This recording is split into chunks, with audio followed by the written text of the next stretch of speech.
Sorry, I'm just having a slight issue.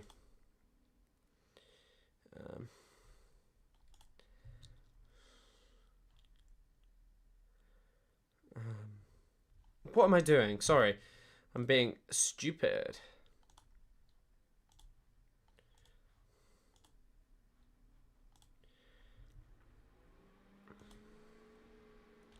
Hello, everyone. Hello, everyone. Right, I'm not being stupid anymore. Oh, goodness me.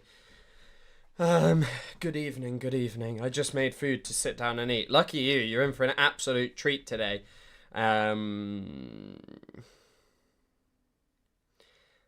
Sorry, I was just looking. Dan Steely, who I think is in this stream quite a bit, just commented, "Well done, young man." Let me see if I can find it. "I'm exhausted with the unqualified gamer pundits who never went to college. Pisco, Hutch, etc." Good to hear. Thank you, Steely Dan or Dan Steely, my man.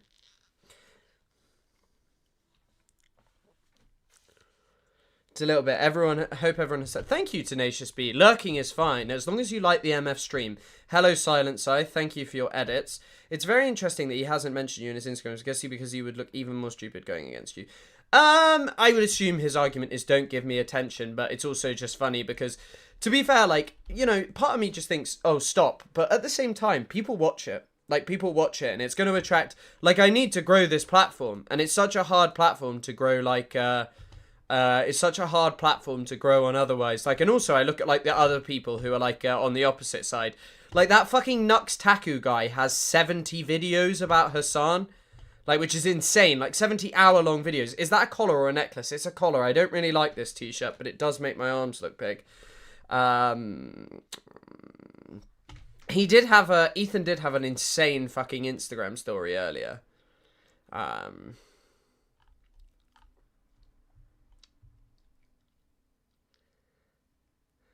Sorry, I'm busy. We'll watch something to get started.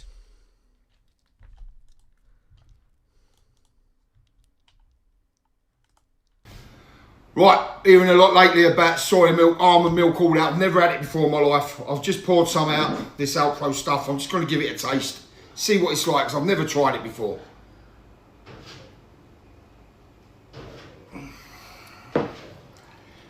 Not exactly the same as milk, but it's not a bad taste either. So I'll give that a 7 out of 10. Bosh. I'm learning. We're watching Big John the Bosch Father today. Let me see if there's something else that he posted recently that I wanted to show you. This This has got to go up. Look at them stairs. Superb. Good looking bloke. Bash! If you're not familiar with this guy, this is really all he does. But he's gone woke. He was watching the Lionesses. He's drinking friggin' soy milk. Very woke guy. But yeah.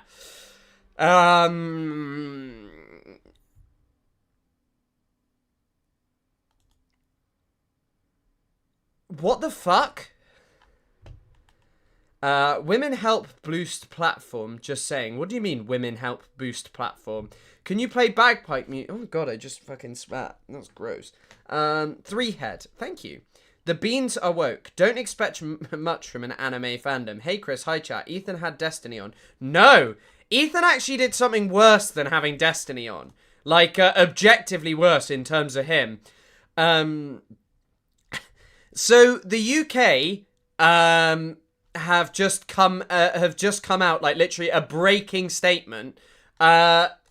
The UK plans to recognise Palestinian state unless Israel meets conditions, Starmer says. The UK will recognise the state of Palestine in September before the UN General Assembly unless the Israeli government takes steps to end the appalling situation in Gaza. So this is what? They won't recognise a Palestinian state unless Israel... Sorry, they are only going to recognise... Right, there's a video of it. We'll watch the video. We'll see what he actually says fully. October 2023, Hamas perpetrated the worst massacre in Israel's history. This isn't even true, by the way. The worst massacre in Israel's history have all been carried out by Israel. The worst massacre of Israelis might be correct, yes, but the worst massacre in Israel's history would be totally incorrect. Sabra and Shatir is worse. I think Tel al-Sultan is even worse. Every day since then, the horror has continued. The hostages are still being held today. Tel al-Zata, hold on. Tel al-Zata might have had a larger civilian casualty. Yeah. Here you go. Israel has carried out 2 massacres of civilians that were larger than October the 7th. The Tel al-Zatar refugee camp in Lebanon on 12th of August 1976. 1,500 Palestinian and Lebanese Muslims. Goodness me, there are a lot of people whose names revolve around coffee. Dear Yassin Tantura. Well, Dear Yassin wouldn't have had... what was the death toll of Dear Yassin? Yeah, Deir Yassin was a heinous massacre, and like there were intentionally like awful atrocities carried out, and the Leida death marches also had. I'll see what the casualties. The Lod Leida death march probably had very high. Let's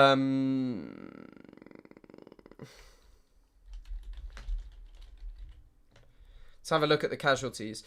1,000 Palestinians died. So this could also... Israel has carried out so many... but thank you for becoming a massacre. Jesus Christ. Thank you for becoming a member. But yeah, like Israel has carried out more massacres of Palestinians on larger scales than October the 7th. Like multiple times. Like that's not even like making it up. Like this is genuinely true. Like Israel has carried out so many massacres of Palestinians. Leida and Ramla, Sabra and Shatila, like all of these things. Israel has carried out a huge amount of massacres bigger than October the 7th. So when someone says in Israel's history, they're lying because it's obviously Israel who's carried out the biggest massacres. The Palestinian people have endured terrible suffering.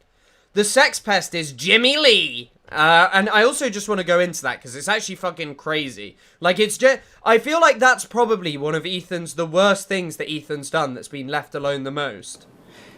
Now, in Gaza, because of a catastrophic failure of aid. God, this guy is so stupid. This guy is so stupid. Also, not to mention the Nakba. Well, the Nakba and the Gaza genocide are kind of like... I don't know, those are kind of like... bigger moments of like a wider campaign, I would say. Like the Nakba's not really an event. The Nakba is just the structure of expelling Palestinians that kind of culminates in, I guess the Nakba's more of the structure, but it culminates into the major expulsion in 1948 and then has never really slowed since.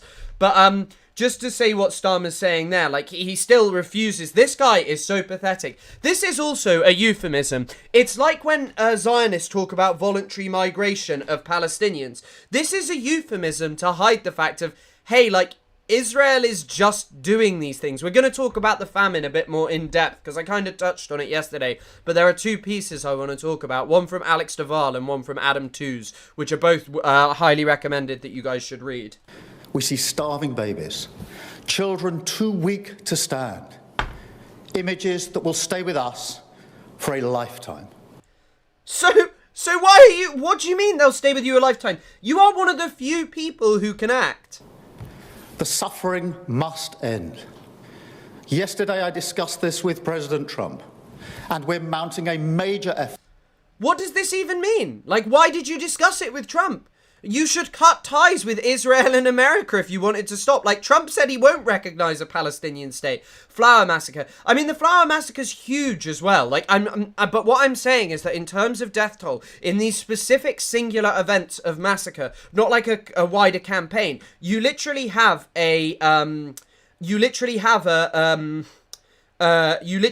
like examples of bigger singular days of violence by Israeli soldiers. Although Sabra and Shatir was across multiple days, so I suppose that perhaps problematizes the framing I'm trying to use here. But still, yeah, this son of a bitch was a human rights lawyer. Oh, I mean, they should recognize a Palestinian state right now. He's not stupid. This man with somebody else's hand up his ass, maybe Trump's. You know what, Thomas, I just genuinely think that this guy is just a really depraved Zionist. Like, I don't think there's anyone's hand up his ass. I think the guy is just a pro-Israel fucking freak. I think that that's it. I don't even think it has anything to do with, like, his wife being Jewish. I literally think that this guy is just, like, a crazy pro-Israel freak. Hold on, I need to sort out my fan.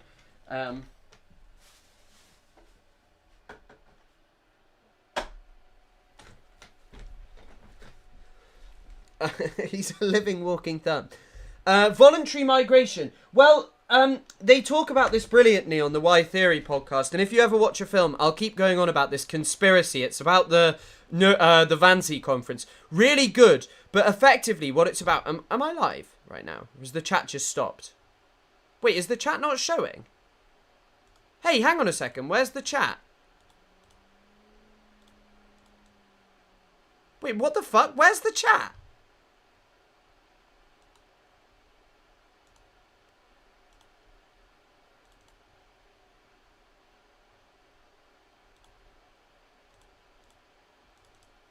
Yeah, but the chat's not showing. Why is the chat not showing? No, the chat's not... I mean, as in, like, the chat should be on screen. Hold on. Let me just quickly see if I can fix this.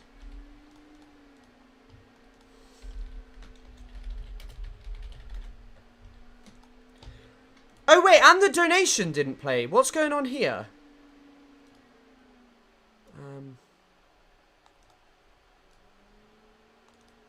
Hold on. Sorry, guys. Fucker.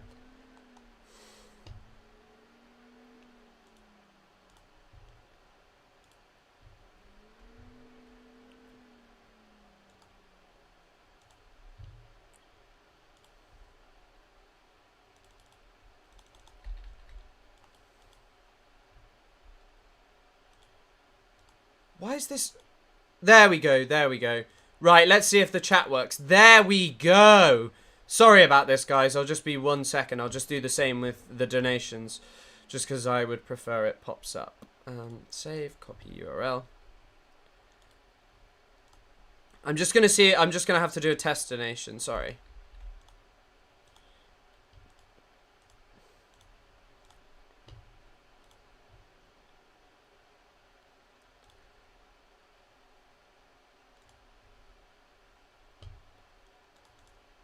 Is that working? Is that working?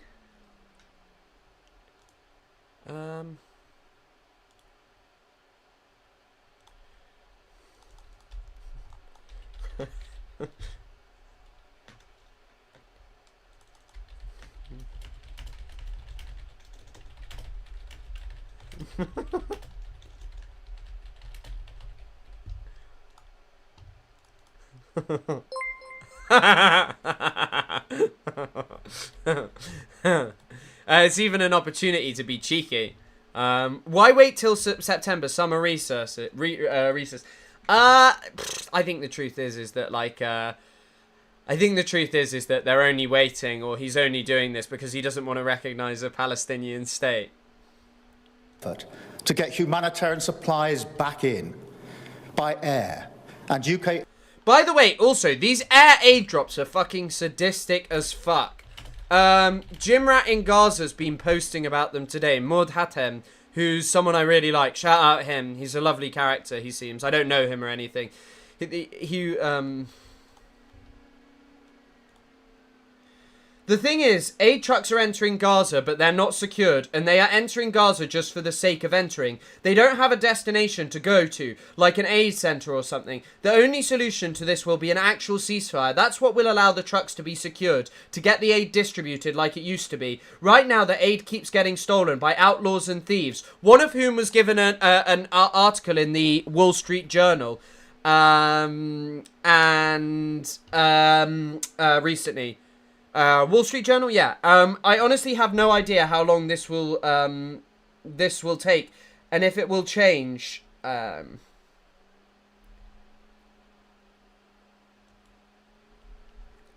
then he's just like talking here. Visions of Nuremberg. I was curious to see your thoughts. I've never heard of Jacob Geller's Visions of Nuremberg. What is it?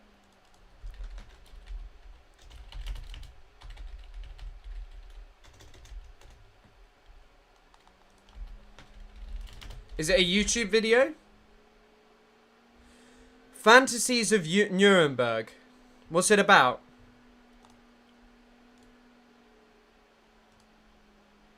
Nuremberg. It's the 14th largest city in... What's the video about? If the premise is like Nuremberg was shitty, then yeah.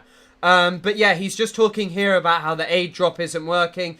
I don't honestly know if they do this on purpose or what. It's not like we're going to go to the danger zone to get the aid and to get trapped there. No one goes to these aid drops when they're dropped in the danger zone, so these are just wasted. And the fact that we Gazans have access to very small area of Gaza makes me feel like whoever is dropping the aid is actually doing this on purpose. Like, they have the coordinates and they know where people are, but they somehow managed to drop 4 airdrops in danger zones. Like, are you all serious? So this is from someone who's actually in Gaza. But what was I going to say about this? Oh, also, one of the things that I'll talk about later is, you actually, when you're dropping this stuff, you need, like, experts. You need, like, experts who are like able to administer the aid, who know how to get it to the most vulnerable, because the problem is that this aid will only go to the people in Gaza who are capable of getting it. Aid has been airdropped into Gaza. So this is literally just a bullshit get-out-of-jail-free card for people like Keir Starmer, who are unequivocally complicit in Israel's genocide. Today. And crucially, by land. We need to see at least 500 trucks entering Gaza every day. It's actually 600. But ultimately, the only way to bring this humanitarian crisis to an end is through a long-term settlement. So we are supporting the US, Egyptian and Qatari efforts to secure a vital ceasefire. That ceasefire must be sustainable, and it must lead to a wider peace plan. The only people blocking this are literally Israel, and he doesn't mention them as like the problem here. It's so weird. Which we're developing with our international partners. This plan will deliver security and proper governance in Gaza. It's also a euphemism in the sense of basically it's just to deflect from what Israel is actually doing there. It's a euphemism of going, catastrophe, that all of these things are like, that all of these things are just like happening. But they're not just happening. Your ally is starving them. Gaza, and pave the way for negotiations on a two-state solution. Our goal remains a safe and secure Israel alongside a viable and sovereign Palestinian state. But right now, that goal is under pressure like never before.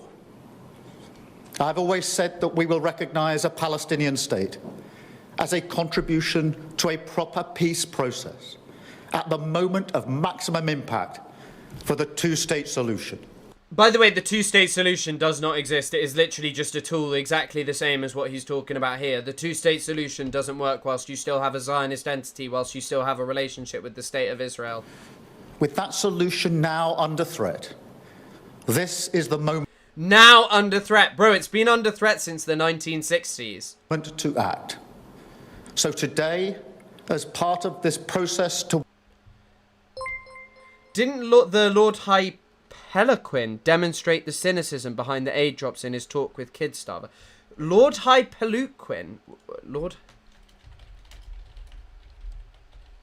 What does that mean? What does that mean? Like, the phrase. Does that mean, like, is that like a comment on Trump? But, demonstrate the cynicism behind the aid drops in his talk with, if you're talking about Trump, I mean, yeah.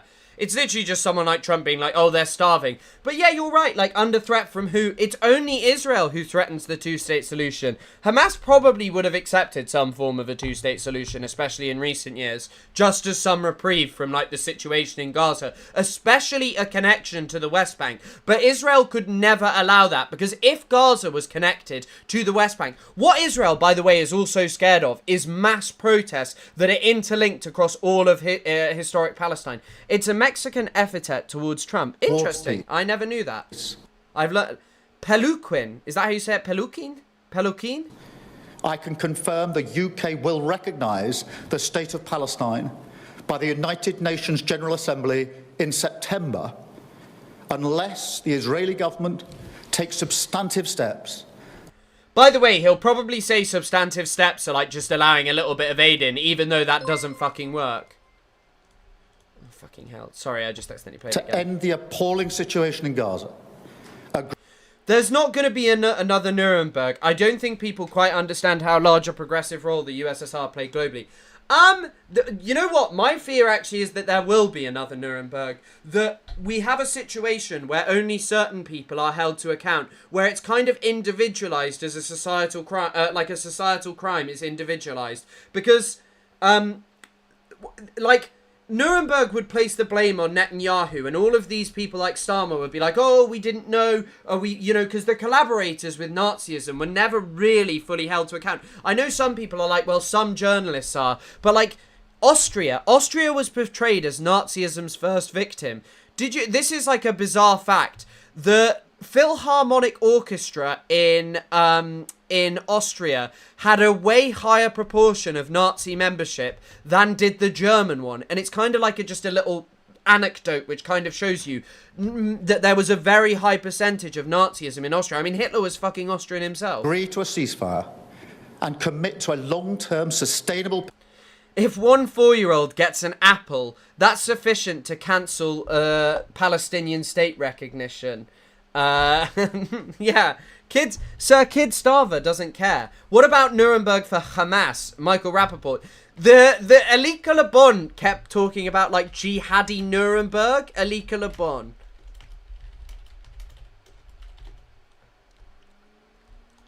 Hold on, let me see if I can find it.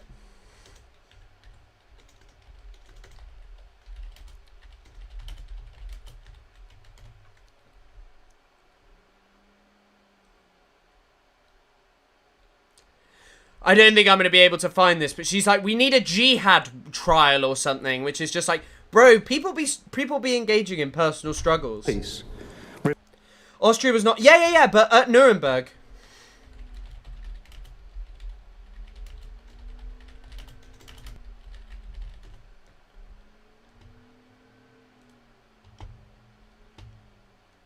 Look at this. The victim theory, encapsulated in the slogan, Austria, the first victim. At the Nuremberg trial, American prosecutors argued that Austria was the first victim of German aggression. It's funny. It's like, people like hold up Nuremberg, but like, just look into it. Reviving the prospect of a two-state solution. Don't you dare go and watch the, Don't you dare go and watch the Nuremberg, anyone else's videos. I'm speaking. Sit your white ass down and listen. Keep doing what you're doing, man. We love you, bro. Also, keep pumping iron. I'm going for 225 pounds, 102 kg on the bench next month. Nice, bro. I've only ever hit that once, and I can't do it anymore. I hit it in 2023 or 2023, when I was like, I weighed less and I was way weaker. Like, I'm really strong at the moment, but like, I just haven't been heavy bench pressing. My bench has gone down. Shame on Yugoslav partisans for being cruel to the Nazis. I mean, yeah. Like, I read someone who had, like, a great thread on, like, Jewish partisans and also partisans and what they did during the First World War. But did you know that David Ben-Gurion made a choice not to support the bombing of Auschwitz and the railways to it? He made the choice not to do it. And this includes allowing the UN to restart the supply of aid and making clear that there will be no annexation. Yeah, indeed. So much for the tolerant left. In the West Bank. Also, I'm going to be, I don't know anything about Titoism. I'm going to be talking, I've got a video that I finished working on called why I think Superman sort of failed as a pro-Palestine film. I think you guys will enjoy it. I think, to be honest, I think it's pretty good. But also, a councillor, Jamal Chauhan, had a great response to Keir Starmer. Palestinian statehood should not be contingent on Israel's conduct. 100%. Like 100%. The concept of just giving a Palestinian state if Israel behaves itself. And it's also so fucking arbitrary. Like, they just never keep their word. This guy never ever keeps his word. So, like, why should we ever listen to what he has to say? Like, what should we ever have to say? That's listen to what he has to say. It's just such a bizarre framing of, like, Palestine. Like, why the fuck does it depend whether Israel stops starving everyone? Like, surely you should be punishing Israel, you know?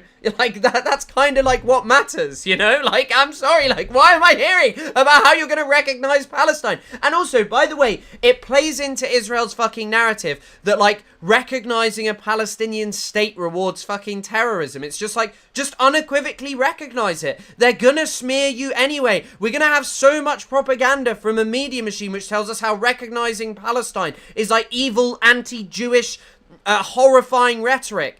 So like, maybe just fucking do it instead of allowing this to build up and allowing these people to smear it. Like, there's no argument in favor of this. Zionism is an ideology which is wiping out Palestinian history and culture. It is an attempt to wipe out the Palestinian people.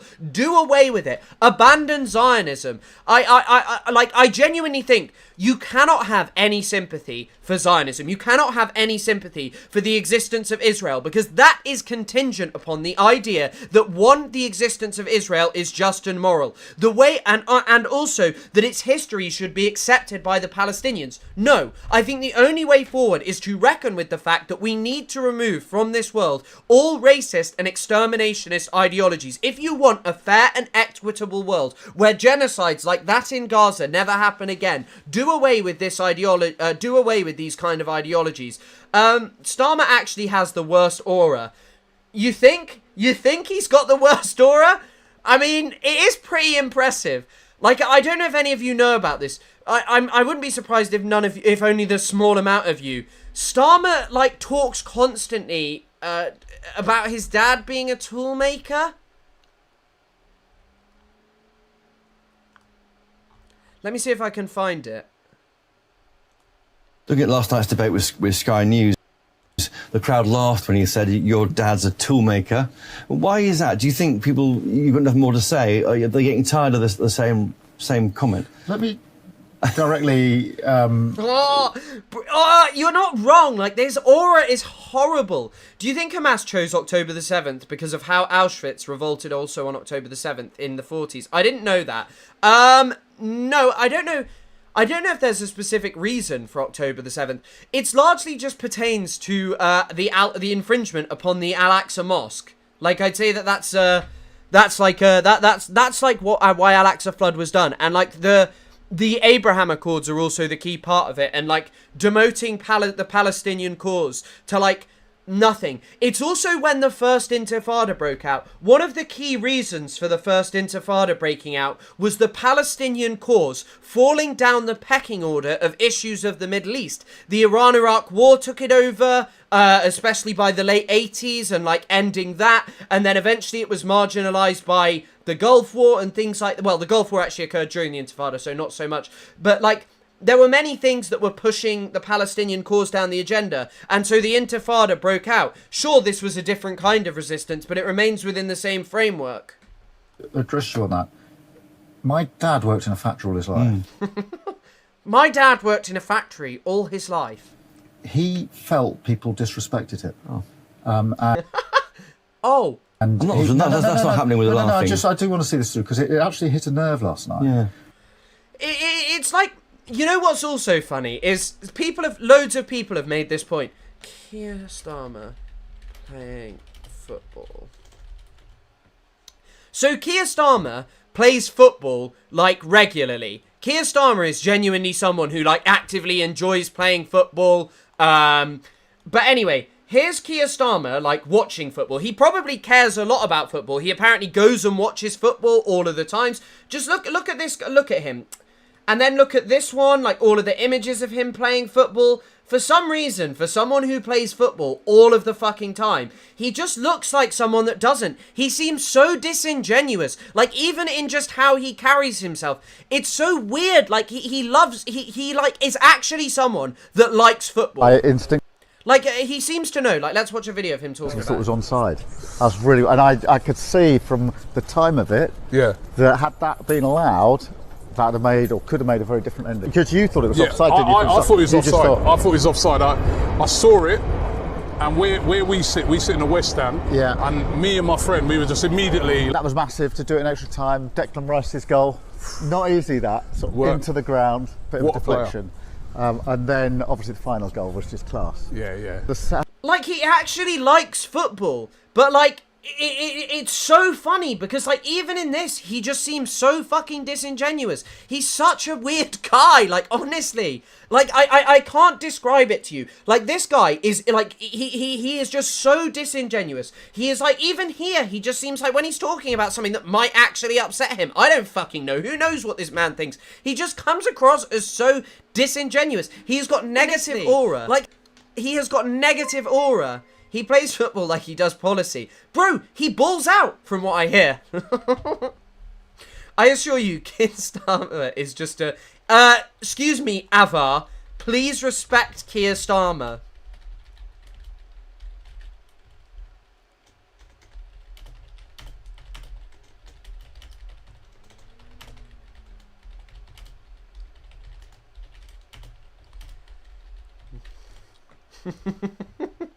You're going to gasp when you hear the loose women compared him to Colin Firth, did they? Because he felt that in the usual conversation, when someone says, "What do you do for a living?" when socially, he would say, "I work in a factory," and there'd be a pause where nobody quite knew what to say. And he felt really disrespected. It caused him in his life to withdraw from social engagements. He didn't do it much later in life because it was raw to him that he should be disrespected because he worked in a factory. So when someone laughed last night, my dad would have turned in his grave. Was that a bit snobbishness towards your dad, do you I think? don't know what caused someone to laugh. No. But if you're laughing... Like, what is this? Like, people were mean to your dad. Probably, like, how old? Keir Starmer is how old? Kid Starver, please. If you please. His father would have been born in, like, I don't know. Like, Keir Starmer's, like, 62. His father is, I don't know when he died.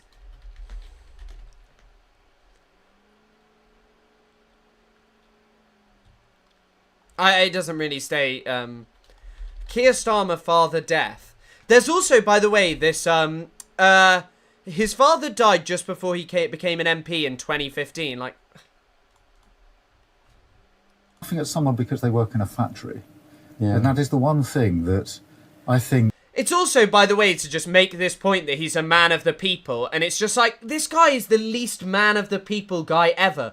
Imagine we'd had Corbyn. Corbyn has positive aura. He's the guy who's been accused of being friends with Hamas. Jeremy Corbyn, friend of Hamas and Hezbollah. And then we just have this guy, who just seems like the worst guy in the world. And it's just like, Israel is doing genocide, and the best we can get is, yeah, we'll recognise a Palestinian state if they allow some aid in. Prime Minister in the last 2 days. Also, here's Gideon Levy talking about something that we're going to get into later, because I'm going to do the Ethan Klein Sex Pest scandal next. Have repeated that talk of starvation in Gaza is lies. You wrote the other day that all the Israeli government have left is denials. Tell me more about your thinking Doesn't that make Kid Starver like an Israeli army knife? Why would he be like an Israeli army knife? What does that mean? Like an Israeli army knife? What does that mean? on that. What do you think of the new Online Safety Act?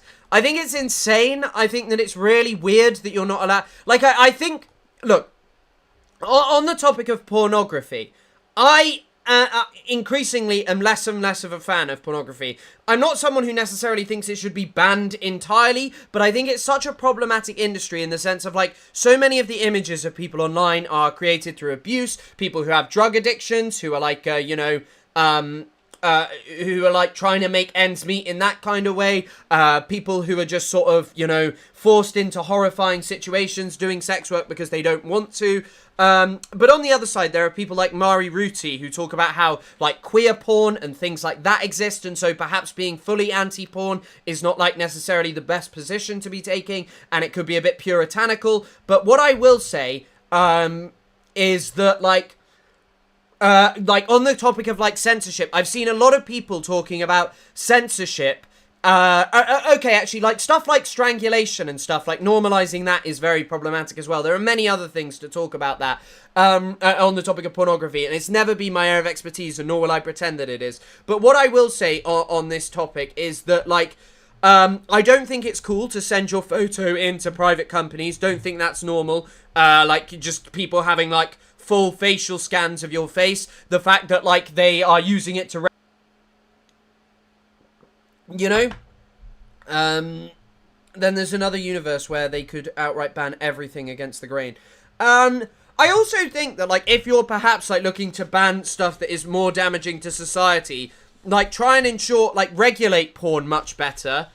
Regulate porn and things like that. But what I would say is, like, you need to ban, like, gambling sponsorships. You need to ban... Also, like, I'm not joking. I think the UK government needs to crack down on a lot of fucking crypto shit. Like, to do with influencers in the UK who've sold fake crypto coins to their idiotic audiences. Because it's so ridiculous that you can literally just do that. Like, sell shit to idiotic... I say idiotic people, but people who don't know or understanding it. Wait, you're telling me the Trilateral Commission guy who's been knighted and looked past the Prince Andy diddling... well, prosecutor isn't an everyman. Surprisingly, he's not. Is my voice still cutting off? I can't describe it to you. I say idiotic people, but people who don't know or understand. No, my audio seems okay. My audio seems okay. You can take pictures of video game characters. Yeah, bro, I took a picture of my video game character. Let me just show you.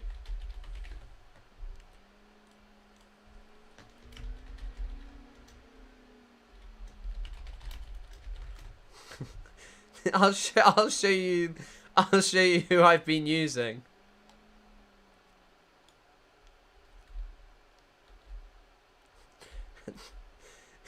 Guys, this is top secret information of how to bypass the new lock. Just use this picture. Government censors hate this. This one simple secret tricked all of them. Is a society who lives in denial for many, many years. Israel denied the occupation. Israel denied the Nakba, the catastrophe of 1940. Yeah, you know, by the way, this is something Ilan said to me. He said that he wants to see Nakba denial treated on the same level as Holocaust denial.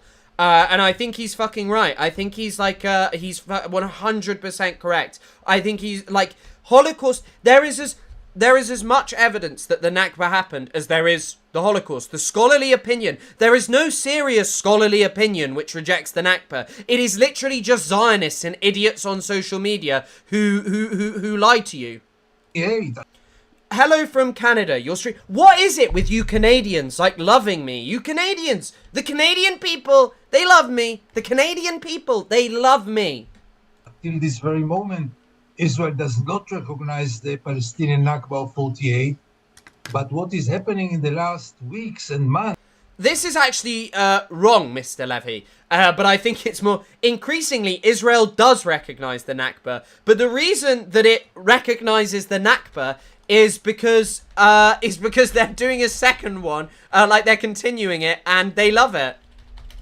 Hold on, I want to get Ilan up. Let me see. We'll watch this video of Ilan and me. The esteemed Israeli historian Ilan Pappé. I'm once again joined by the esteemed Israeli historian Ilan Pappé at Exeter's Liberation Encampment for Palestine. And I just wanted to... I'm actually going to pull this up on TikTok.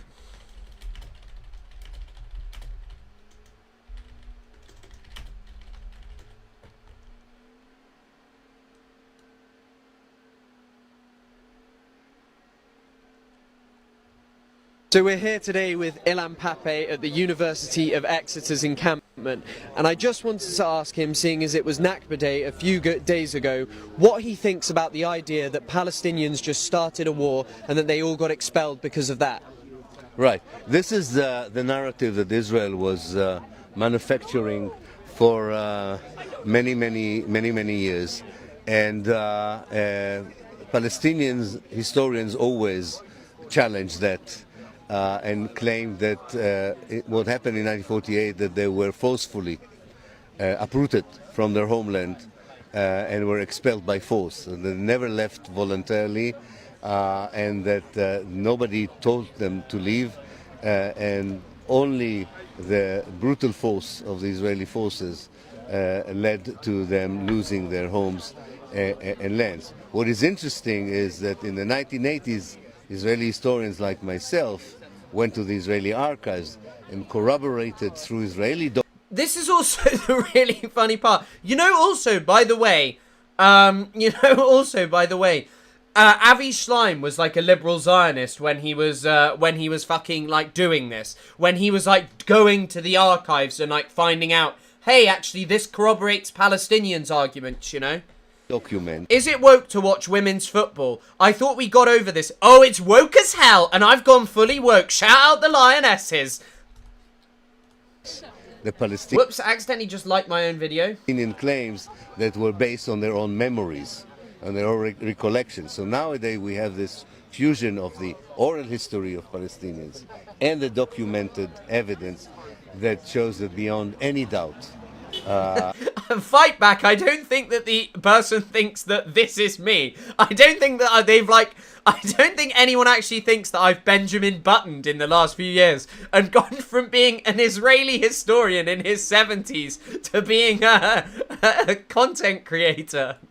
The Zionist movement planned from the very beginning the dispossession of the Palestinians, and when the historical moment in 1948 arrived. This is also, by the way, one of the funny things, because I think that, like, one of the things that you get from social media and debating culture around Palestine and stuff is that you need to know every fact. And people actually misquote Ilan on this. Ilan said something along the lines of not caring about history. There's also, like, a kind of semi-real quote attributed to Hegel on this topic, which I'll just pull up. Hold on.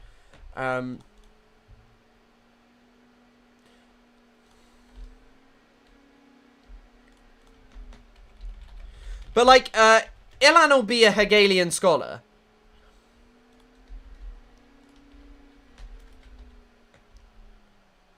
Facts without theory are not even facts. Hegel cared so little about them. So, basically, people like this, I think theory is just so much more important than facts. Like, I genuinely think that, like, the overarching theory to understand Palestine in the concept of, like, settler colonialism, wider understanding of colonialism, the history of imperialism in the Middle East, democracy around the world, and all of these things, I think that we kind of, like, I think that that's actually just far more important than killed were militants? Wow! Where they felt they could implement. And even on that topic, learning about things like the right to maim. Like, if you actually look how scholarship and, like, and it's kind of why, like, debates and shit are not actually a good way to sort of try and understand or ascertain someone's understanding of something. Because if you look at, like, the increasing levels, a historian maybe could have, like, more of a debate, because obviously it's like, a historian could have more of a debate because it's kind of like just finding facts and, like, trying to shape perceptions of history. But if we're talking about, like, much more like a theorist is someone trying to argue in favor of a theory, and, like, someone can try and undermine that with facts, but it can't undermine the overarching thing. And yes, like the stream now.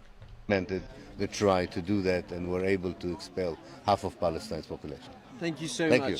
And of course, if anyone wants to find out more, Ilan's written a pretty good book about this called The Ethnic Cleansing of Palestine. Yeah, I just want to tell you that we created an incredible charity. This is quite a funny anecdote that I've never told. So there are a couple of other people who know Ilan, like, a bit better than I do. And Ilan runs this initiative, which he's about to talk about. And the funny thing is that, like, the people had to correct him, and there's also a cut in here because he forgot what it was called. Called the Nakba Memorial Foundation, and its objective is to build in London the first ever center against the Nakba denial, because there's so many centers against Holocaust denial, but the Nakba of 48 and the Nakba since 1948 is still denied, especially in a country like Britain, which is responsible in many ways for the Nakba that happened in 1948. So follow up. Is let me just see. I'll just put out a poll.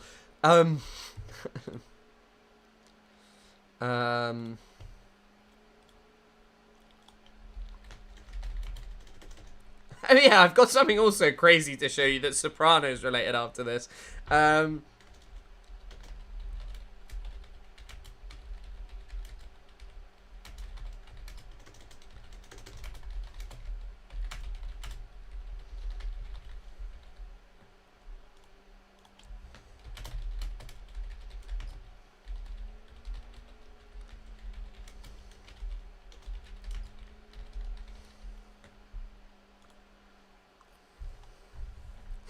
Enjoy that poll.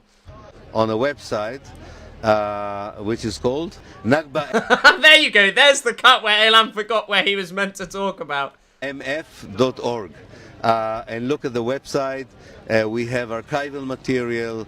We are looking for donations and so on. We really hope one day to have this huge building that remind everyone that the Nakba should not be forgotten, and that the building would remain as long as the Nakba continues. Thank you. Yeah, I think that this is. I think that this is just. I obviously love Ilan. Ilan's a fantastic historian. Hold on, there is actually just something I want to show you, which is this is obviously a lot lighter, but Harry. If any of you are Sopranos fans, I'm very intrigued by this video.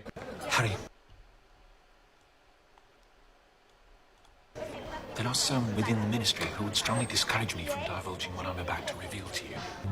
Black can be anywhere. It's like trying to catch smoke. Like trying to catch smoke from your bare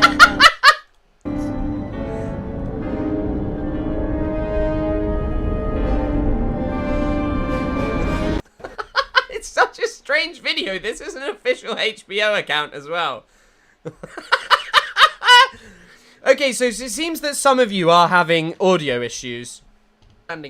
Wait, you're telling me the oh, sorry, it's gone back a lot. I've had issues twice, and I'm not crying about it. Thank you. What is Benjamin Franklin style? The Ambrosia Freak. That's Sam. That's Big Pussy Bonponcero.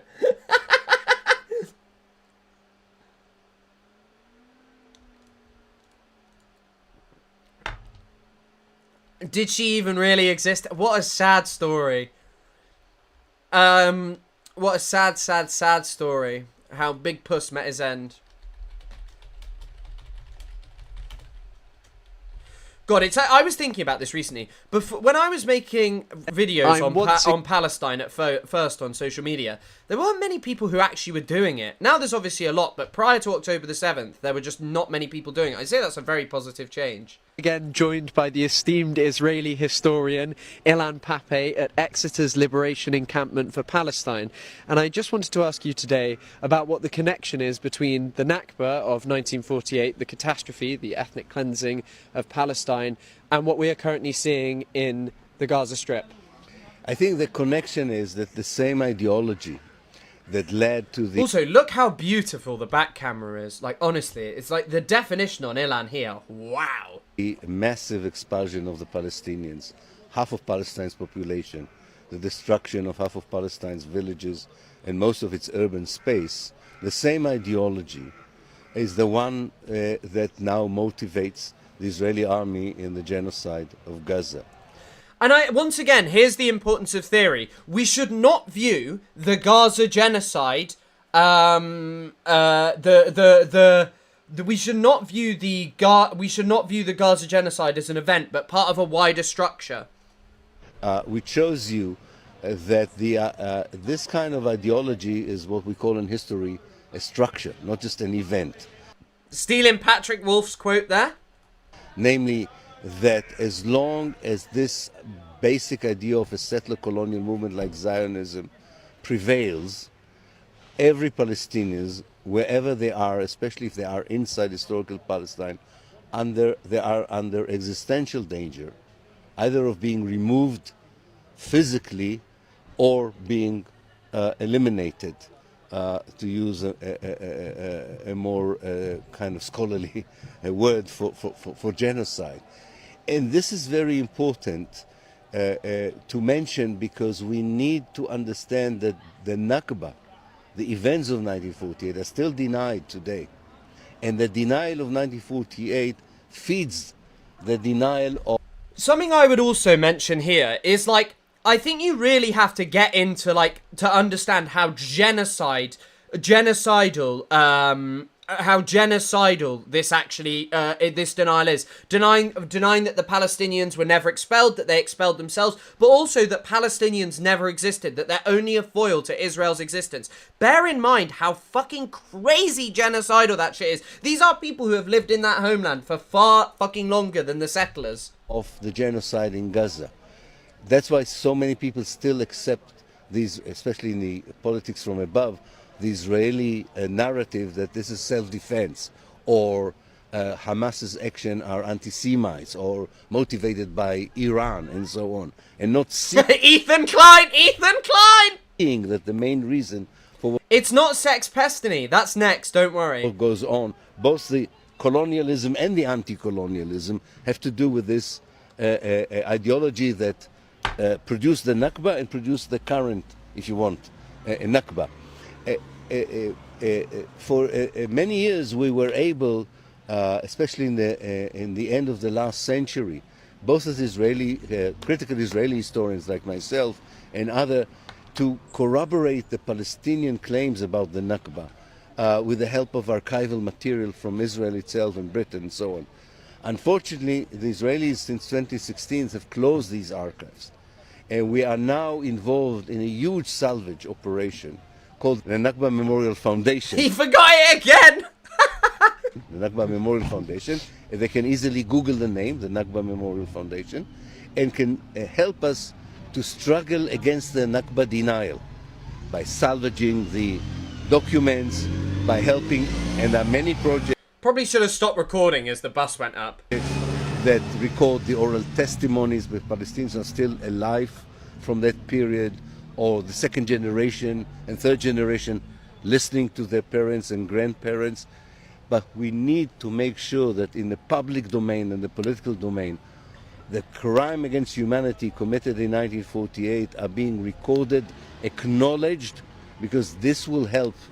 Exactly, Super RS walkthrough. But also, by the way, the funny thing is that, like, in apartheid South Africa, they had the TRC, the Truth and Reconciliation Committee. The main issue in South Africa was the enshrinement of private property. What needs to happen in Palestine is that, basically, these people who have profited so greatly off genociding Palestinians, expelling them, need to be held to account. And the Palestinian economy needs to be uplifted. Palestinian society needs to be supported.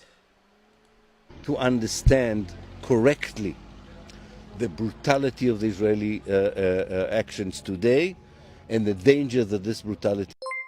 ID law will create a nation of disaffected youth. Perfect opening for China to take revenge by exporting addictive class conscience. It will continue in the future. Thank you. Thank you so much. And yeah, check out the Nakba Memorial Foundation. As Ilan made incredibly clear, it is of paramount importance that the Palestinians are not subjected to denialism of the catastrophe and their general experience under Israeli oppression. I'm once again joined. In apartheid state of South Africa, they created the Bantustan villages totally surrounded by South Africa. Indeed, and they also had the Bantustan police force. But guys, what you've got to understand is South Africa was actually ended peacefully, according to our dear friend Ethan Klein.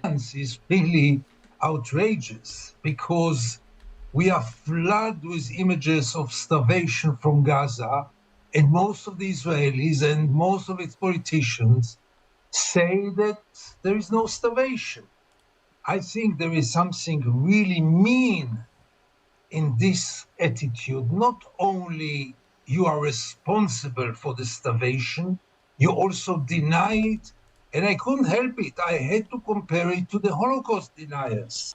I mean, I think you should. I think that this is a really apt comparison. I think that we need a robust system that comes under every video where people deny the famine in Gaza, because all expert analysis points to it happening, and all the people who are going against it are fucking crazed conspiracy theorists. So we need like a thing that's put up that says under every video, the Nakba happened, denying the Gaza genocide is fundamentally evil. Like, imagine if fucking Twitter notes actually worked, community notes, and you could just have under all of these perverts who are lying. But yeah. The Holocaust deniers were condemned all over the world. One of them, a British professor of history, went to jail in Austria for denying the Holocaust. I don't compare the Holocaust to Gaza, but denial is denial. It's funny that he won't, and in many senses, I don't, like, the thing that isn't analogous with the Gaza genocide is that what Israel wants to do is send Palestinians to a metaphorical death. However, under the definitions of genocide that increasingly proliferate in academic spheres, it does fit perfectly, and it fits well with, like, people like Patrick Wolf.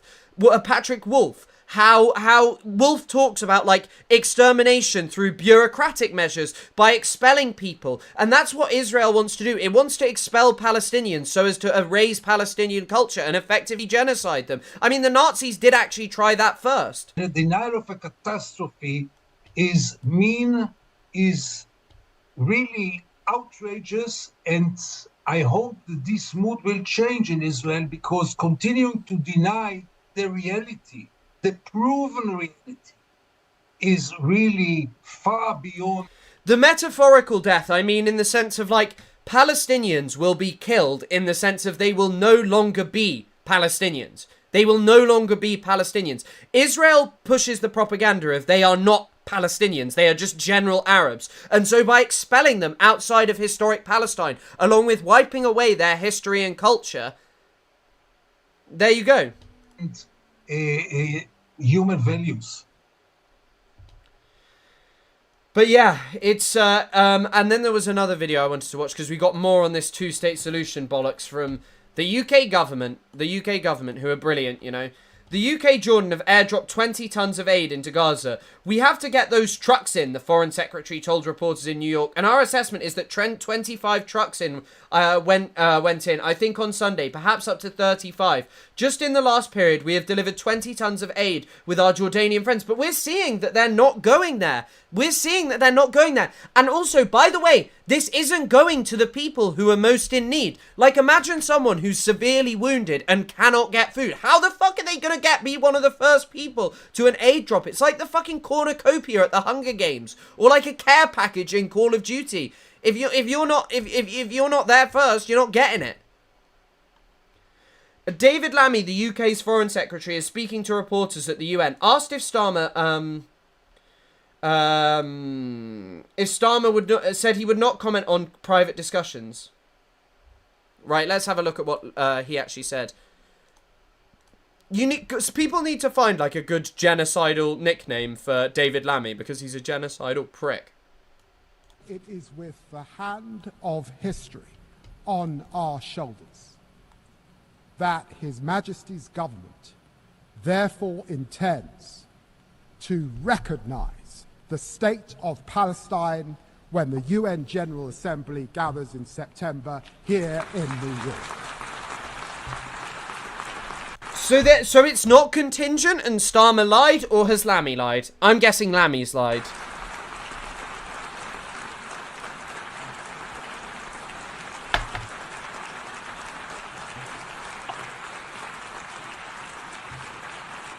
I can't wait for the Israeli government to come out and say there were... I bet you anything Elon Levy has already posted that this will reward Hamas.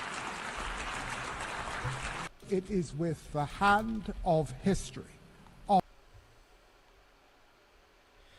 Also, by the way, I don't know if all of you are aware of this, but there's a really funny photo of Elon Levy, who was Netanyahu's propagandist. This photo's fucking hilarious.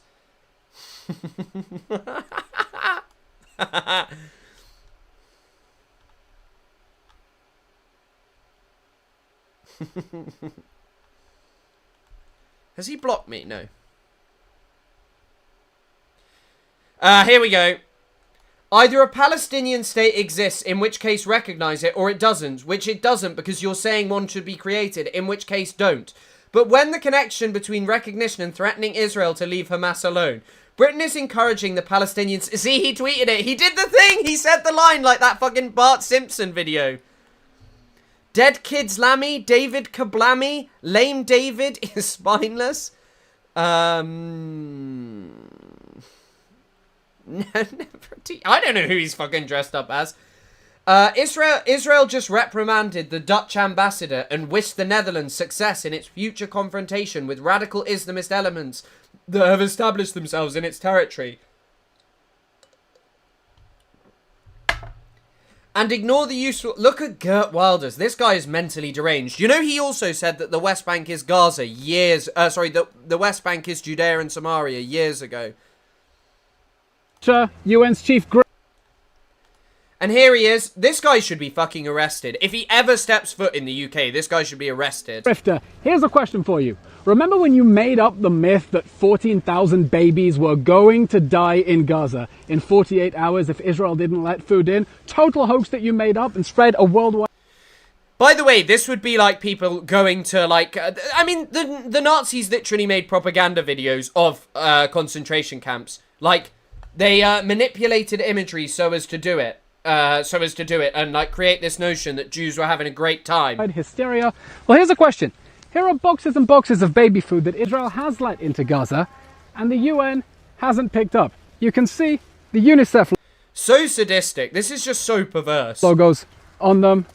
You can see bottles of baby food that the UN is... Oh, it's 100% the same thing. All of these people who go in and... I mean, there are a lot of people who should be arrested and thrown in jail for what they've done, but unfortunately we don't live in that world. Isn't bothering to pick up and prefers to let rot in the sun. So, 2 questions for you. 1, why haven't you been fired for spreading a hoax? 2, why has no one in your organization been hired for the gross criminal negligence of not picking up all this baby food when there are babies who need it? Let me...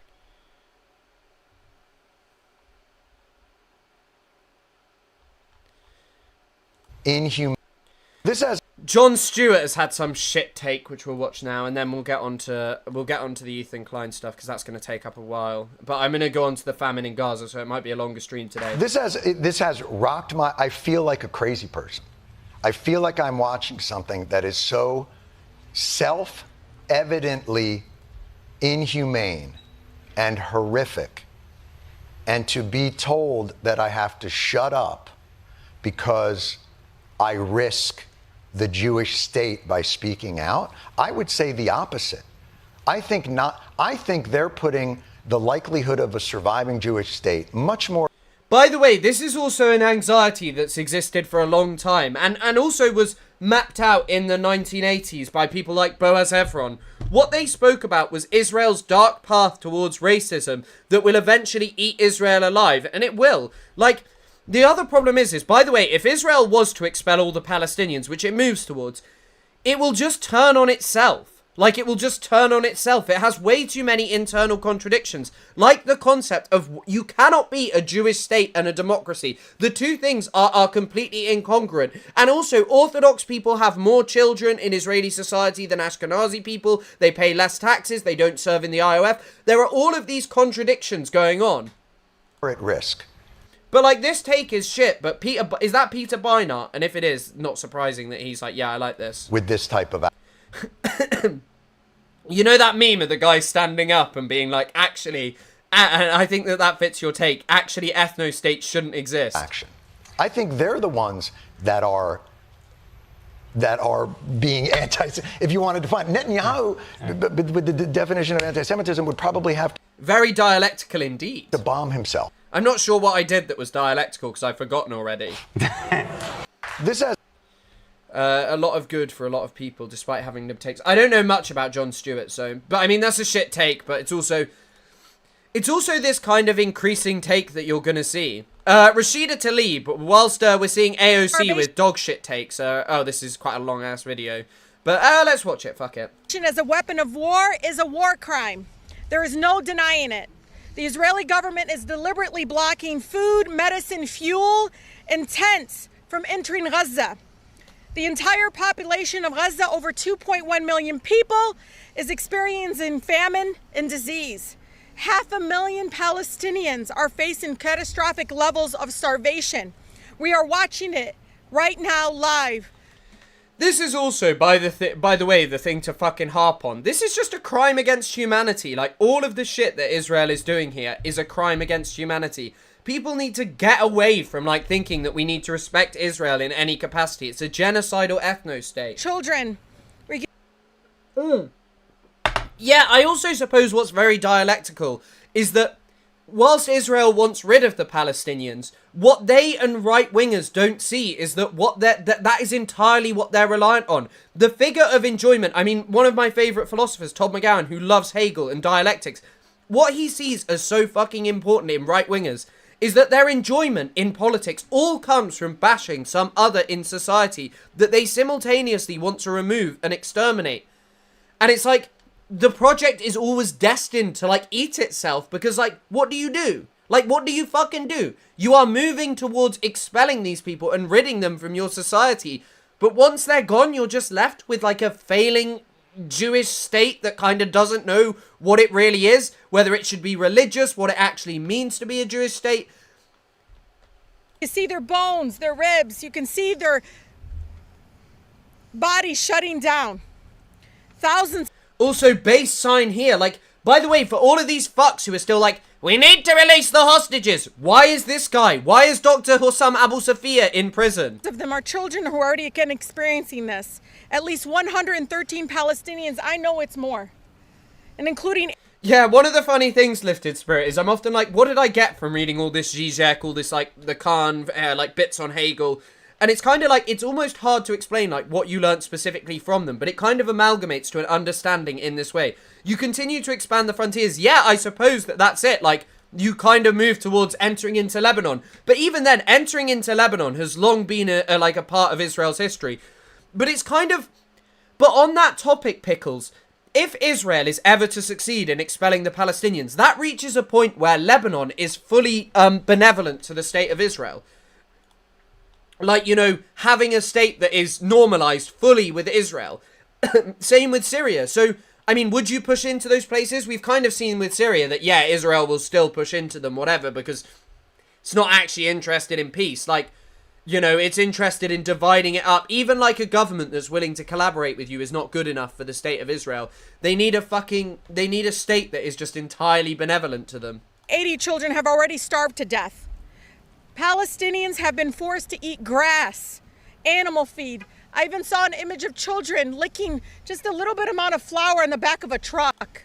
I just want to read you the opening to Alex Duvall's recent piece in The Guardian, so I'd highly recommend that you read this, and we're going to talk about it more.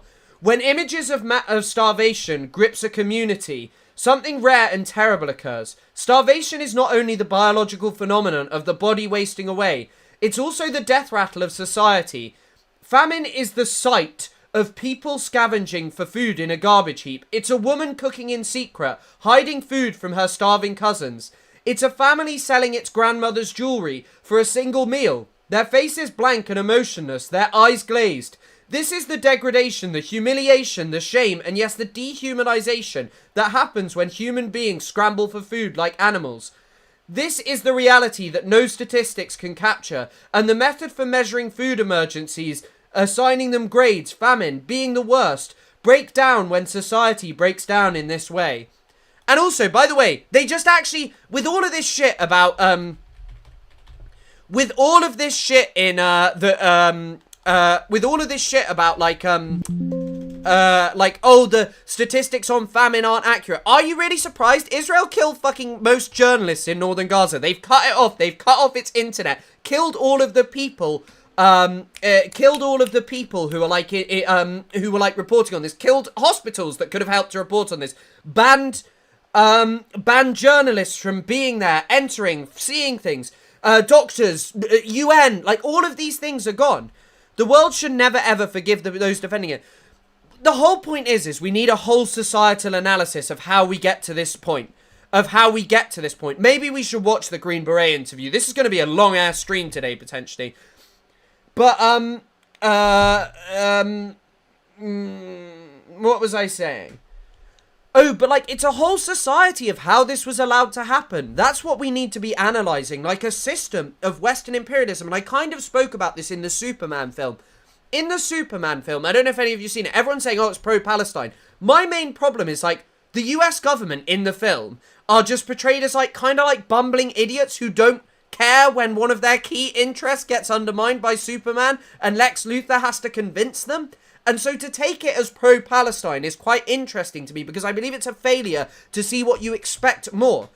I'm Kazakh and it makes me sick to see this. Famine has left permanent scars on my country.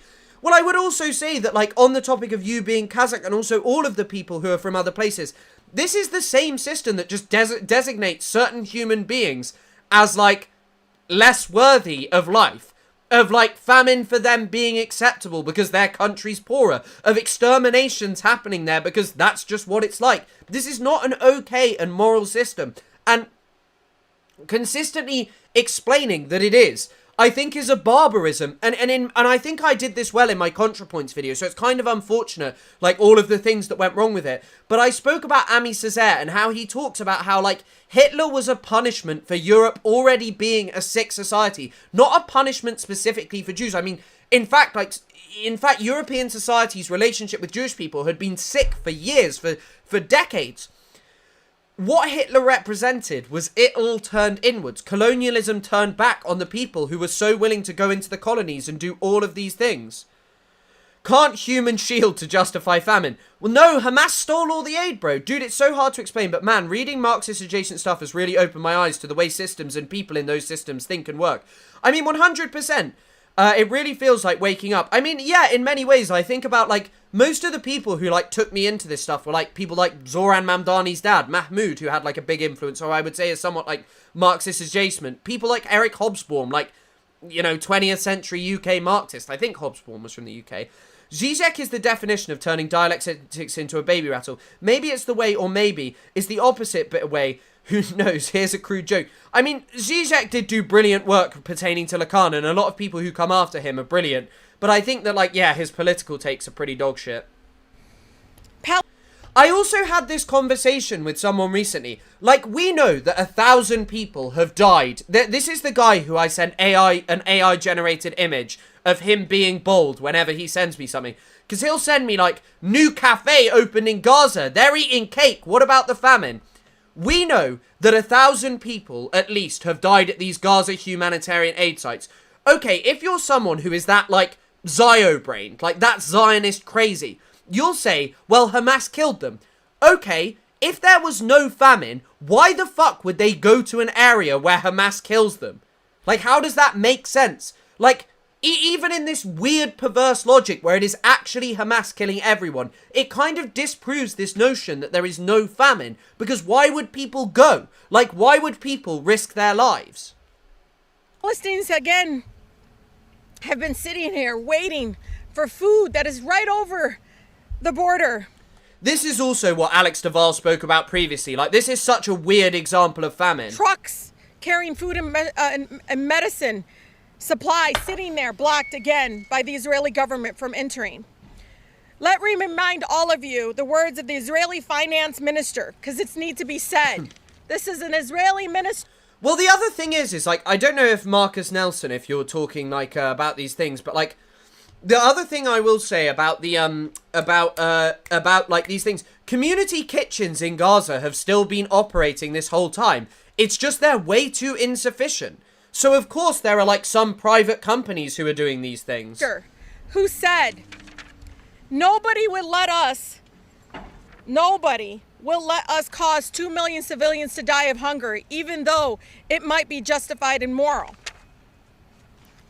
Now, Israeli forces are deliberately shooting and starving Palestinians lining up for food. Over 1,000 murdered in the past 2 months alone, according to the UN. The so-called Gaza, quote, Gaza Humanitarian Foundation, a joke.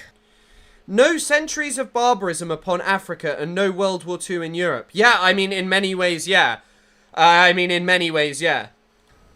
Inhumane, immoral. It's a deadly sham, a trap backed by the Israeli government and the Trump administration. The United Nations even calls it a death trap. The Israeli soldiers themselves have admitted themselves that they were ordered. Oh, I mean, I'm not mocking bold people. I just hate this guy, and so I just send it to him. Sorry, someone was saying lisping and a slur, and I've not seen what you're talking about because I haven't got the live chat feature on. So I don't know if there's any mods in here right now. Mods, where the hell y'all at? If there's no mods, someone else is getting modded. To deliberately That's all I'm saying. shoot unarmed Palestinians that were just coming there, creating a killing field. Oh yeah, those fucking aid drops are way too insufficient. This is illegitimate organization that Trump administration with the Israeli government, again, giving millions of dollars to them. And we say enough is enough. You know, this institution's not moving with the majority of their constituency. And it's shameful because if they poll their constituents, if you ask them, do they want another dime? They want us to continue to support the war crimes being... This is also just the really hysterical element of democracy. The, like, democracy, we're just kind of told, like, yeah, like, we get our views represented, but, like, most people are just, like, are just, like, Sarah. Wait, are you not a moderator, Sarah? Wait, why aren't you a moderator, Sarah? ...committed in Gaza. They would tell you how... I hear you won't let the bolds be mods in your chat. Yeah. Sarah, I just made you a moderator. Why aren't you a moderator already? Oh, no. Because they've seen the images we all have seen of babies being starved to bone. Every day that our government continues to withhold...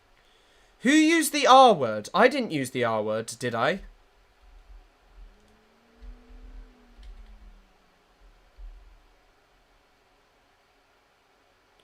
Oh, yeah, please don't use the R word. I saw it. Please don't use it. ...funding from UNRWA. They are actively participating in these crimes against humanity. Every day that our government continues to again fund this genocide, they're enabling more death and destruction. We must continue to push for a complete arms embargo of all weapons to the Israeli government. 7 out of 10 Democrats support an arms embargo. So again, no matter what weapons is, I don't care if it's offensive or defensive, whatever you call it, let's stop enabling, again, the genocide. The excuses I've... Yeah, like, honestly, she is so much more based than, like, so much more based than fucking AOC. ...heard will never justify these war crimes. It's past time that my colleagues stop making excuses and listen to the majority of Americans. Brilliant from her. Oh, sorry, I've got Lemkin searched up. Right, now we're moving on to slightly more drama stuff, but there is going to be some famine stuff intermixed.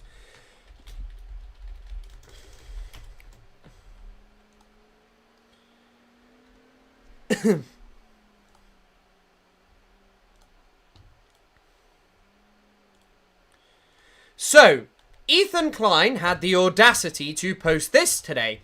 Meanwhile in Sudan, talking about how many people have died in Sudan. More than 500,000 children died due to malnutrition. Is that true?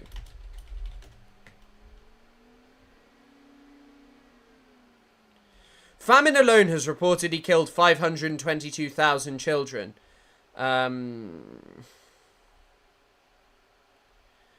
There just isn't really that much accuracy. Sorry, there isn't just really that much reporting.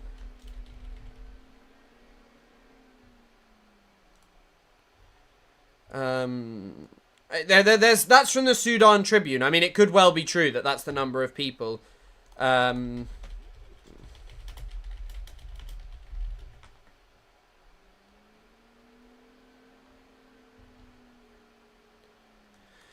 The Preparatory Committee of Sudanese Doctors Union reported over 522,000 infant deaths.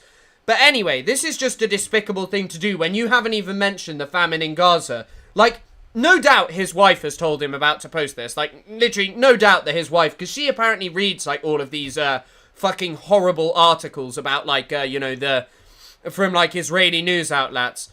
But, oh yeah, of course, by the UAE, who are allies with Israel. Don't ever let anyone get away from that.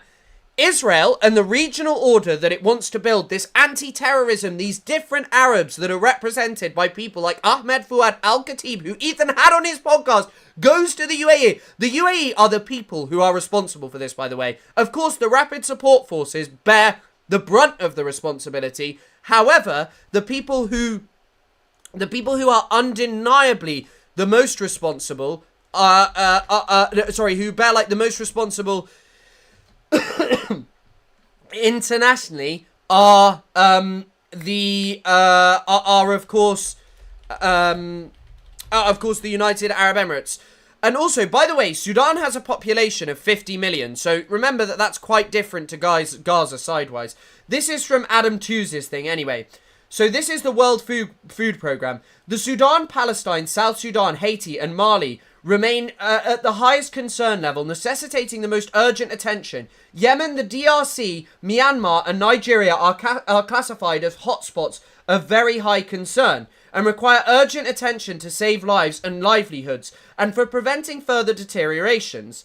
Other hotspots are Burkina Faso, Chad, Somalia and the Syrian Arab Republic.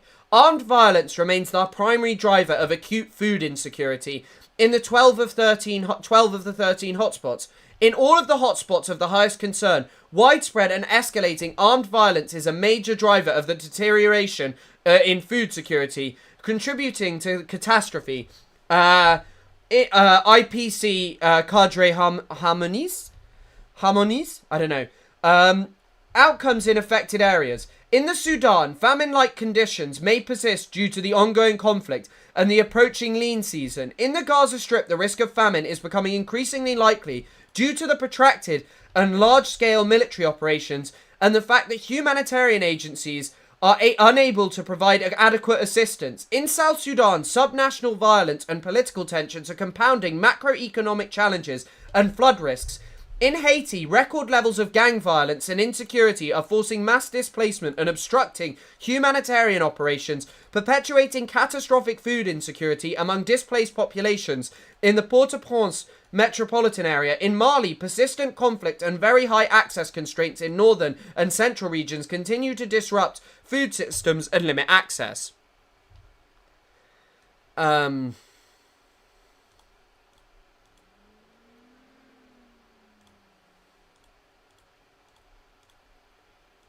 I've just seen a lot of deleted messages from this Fakutra person, and I'm not that fussed. Can I be a mod? I mean, there's a lot of people who could be mods. I just think I have enough mods currently, is the main thing. Because obviously the stream's not that big, like 500 people. There's normally about 4 mods in here. But anyway, this is, to say the least, politely phrased. Sudan, South Sudan, Myanmar, DRC are all in civil war. In Haiti, there is anarchy. All of these situations might reasonably be described as zones of polycrisis, or as regions of chronic poverty. Northern Nigeria, for instance, which itself demands a deeper explanation. By contrast, the protracted and large-scale military operations in Gaza that are responsible for the famine, these are not manifestations of a crisis. They are being conducted with full deliberation by Israel, a rich and fully sovereign state. Food supplies to Gaza, which are fully within Israel's grasp, are deliberately regulated to nation facilities have been targeted by smart bombs. There is no fuel for cooking. In waging its campaign in Gaza, Israel has had the unstinting and highly public support of the mainstream US politics and that of many countries in Europe. This is phrased beautifully. This is really academically put, something that I've sought to touch on before. What sets the Gaza genocide apart is, yes, the UAE has very strong support from Western nations, horrifying support, and it has been supported and enabled by the UK and other countries. But what I will say here is that like the Israel is different because it is like unequivocally supported. We literally have heard like Western politicians lying in favor of them, still continuing to defend this. The opposition leader in the UK was unequivocally defended them. Is the mic not working? The Israel is different because it is like No, you've got to refresh.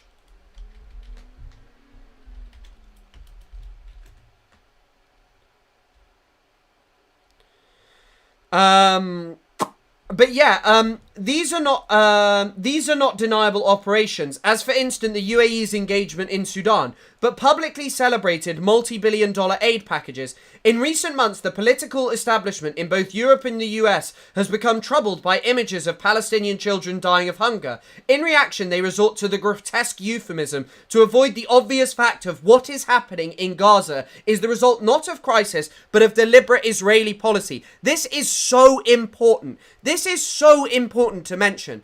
This euphemism, it is not somewhere like Sudan, where, you know, the UAE, as he is saying, the UAE can deny it. We're not like unequivocally supporting this. This is something that is unequivocally supported by the US government. And this is not to diminish what is happening in Sudan. The UAE has fueled sexual violence and genocide in that country. And that is abhorrent and why it should always be borne in mind. But remember that that is a key part of the same structure, which is like, you know, supporting the state of Israel, which Israel wants to build in the Middle East. Death by starvation is not the collateral, unintended consequence of the obscure, anonymous, amorphous crisis. It is the results of deliberate policy on the part of the Israeli government bent on using the resources of a highly sophisticated state to render Palestinian life in Gaza impossible. Around the world, there are 11 places where more people are at serious risk of hunger in Gaza. But what this wider view of global famine reveals is not that Gaza is normal, but precisely the opposite, being the result of deliberate policy by a powerful state commonly regarded as belonging to the exclusive club of advanced economies. The mass starvation in Gaza in the summer of 2025 is quite unlike that anywhere else in the world. This exceptional quality is further emphasized if we ask simply, what percentage of the Palestinian population is affected? I read this out yesterday, but he's talking about like the populations here. What's different about Gaza is that it's 100%. In any assessment of the deliberateness of mass killing, this is the key index. It is often cited to demonstrate, for instance, the difference between the killing by the Nazi occupiers of Poland of Jews and non-Jewish Poles. Both projects of mass murder were intense, but the Nazi extermination of Jews in Poland clearly aimed from the outset at total extermination. As FAO and World Food Programme, the IPC analysis released in May 2025, the entire population of the Gaza Strip, around 2.1 million, were projected to face crisis or worse levels of acute food insecurity between May and September 2025. This includes 470,000 in catastrophe and over 1 million in emergency. Even if essential supplies are permitted to enter, the quantity distribution mechanism and timing may be inadequate to prevent a rapid and uncontrollable collapse into famine. Concerns remain extremely high as the key drivers of food insecurity continue to deteriorate. Households are increasingly resorting to extreme coping strategies, including collecting garbage to sell food, observations that social order is breaking down. By the way, they also talked about how Palestinians are burning trash. Like, Palestinians are burning trash and exposing themselves to dangerous fumes. And I have no doubt that that affects deeply the cooking quality of the shit that you are making. A condition of total, all-inclusive starvation is highly unusual. No doubt the reality on the ground continues to exhibit gradations of inequality and hierarchy not captured by the UN statistics, but this finding points once again to the exceptional circumstances of Gaza, which are those of a siege, a prison, a ghetto, and within that space a horrifying pressure is being applied, as Deval remarks. I wrote it here. Anyone deflecting from the clear responsibility of the Israeli state for this mass starvation of 2 million people, anyone resorting to the euphemisms about crises, makes themselves complicit in this historic crime. These are such strong words. Oh, we've got an Israel press statement about, Israel rejects the statement by the Prime Minister of the UK. They don't even mention him by name. This is how cucked we are as a fucking nation. They won't even say his name. Hashtag say his name. Mr. Starmer. Kid Starver. Call him by his full title. The shift in the British government's position at this time, following the French move and internal political pressures, constitutes a reward for Hamas. I literally told you. And harms efforts to achieve a ceasefire in Gaza. Like, it's so ridiculous. I just want to find, there's another bit of this that's well worth... Here you go. As he shows... this is talking about Lemkin. So he's talking about Alex Deval. As he shows, deliberate starvation, which is the heart of Raphael Lemkin's original discussions of genocide, born out of the Nazi occupation of Poland in the 40s, was subsequently marginalized in our understanding of 20th century horror. When I resolved to tear myself out of my Asian cocoon and write this piece, I first had in mind to write something historical based on Duvall's book. I soon realised that I don't have the stomach for that kind of history right now. This is not a moment for chin-stroking arguments over the politics of historical comparison, etc. Let us stay with the violence in the here and now. To anticipate another objection commonly made in Israel's defence, obviously, Gaza is not the only place in the world where people are suffering and starving in the summer of 2025, nor is it the only place where hunger is being used as a political weapon. If you have been in these conversations, you will have heard the retort, don't criticize Israel, don't even mention the criminal policy of its government, unless you are willing to discuss horrors that are being inflicted elsewhere. By the way, amongst people who talk about this, I do talk about Sudan more than others, not enough. But like, here's Ethan Klein, who doesn't even talk about the fucking famine in Gaza. Like, this guy claims to be pro-Palestine, and this is the first time he's mentioned famine. Also, I just wanted to say hello to Sophie. You haven't been in a while, but nice to see you. Obviously, you can do whatever you please, but nice to see you. Rewards Hamas. I bought my mod ship. Is that what you're saying? It's relationship. It is. But let's just finish this piece, because this is beautiful, by the way. I really think Adam Tooze did brilliantly here.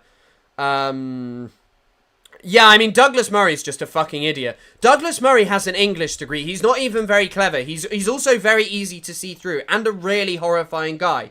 This is confusing because Israel also frequently claims exceptional status, especially on the basis of its origins in the aftermath of the Holocaust, whose exceptionality is also emphatically asserted. But let us sidestep the rabbit hole of confusion and bad faith and take up the challenge of generalizing the critique. Let us place the policies of starvation of Israel's government in Gaza against the global panorama of misery, war, and starvation.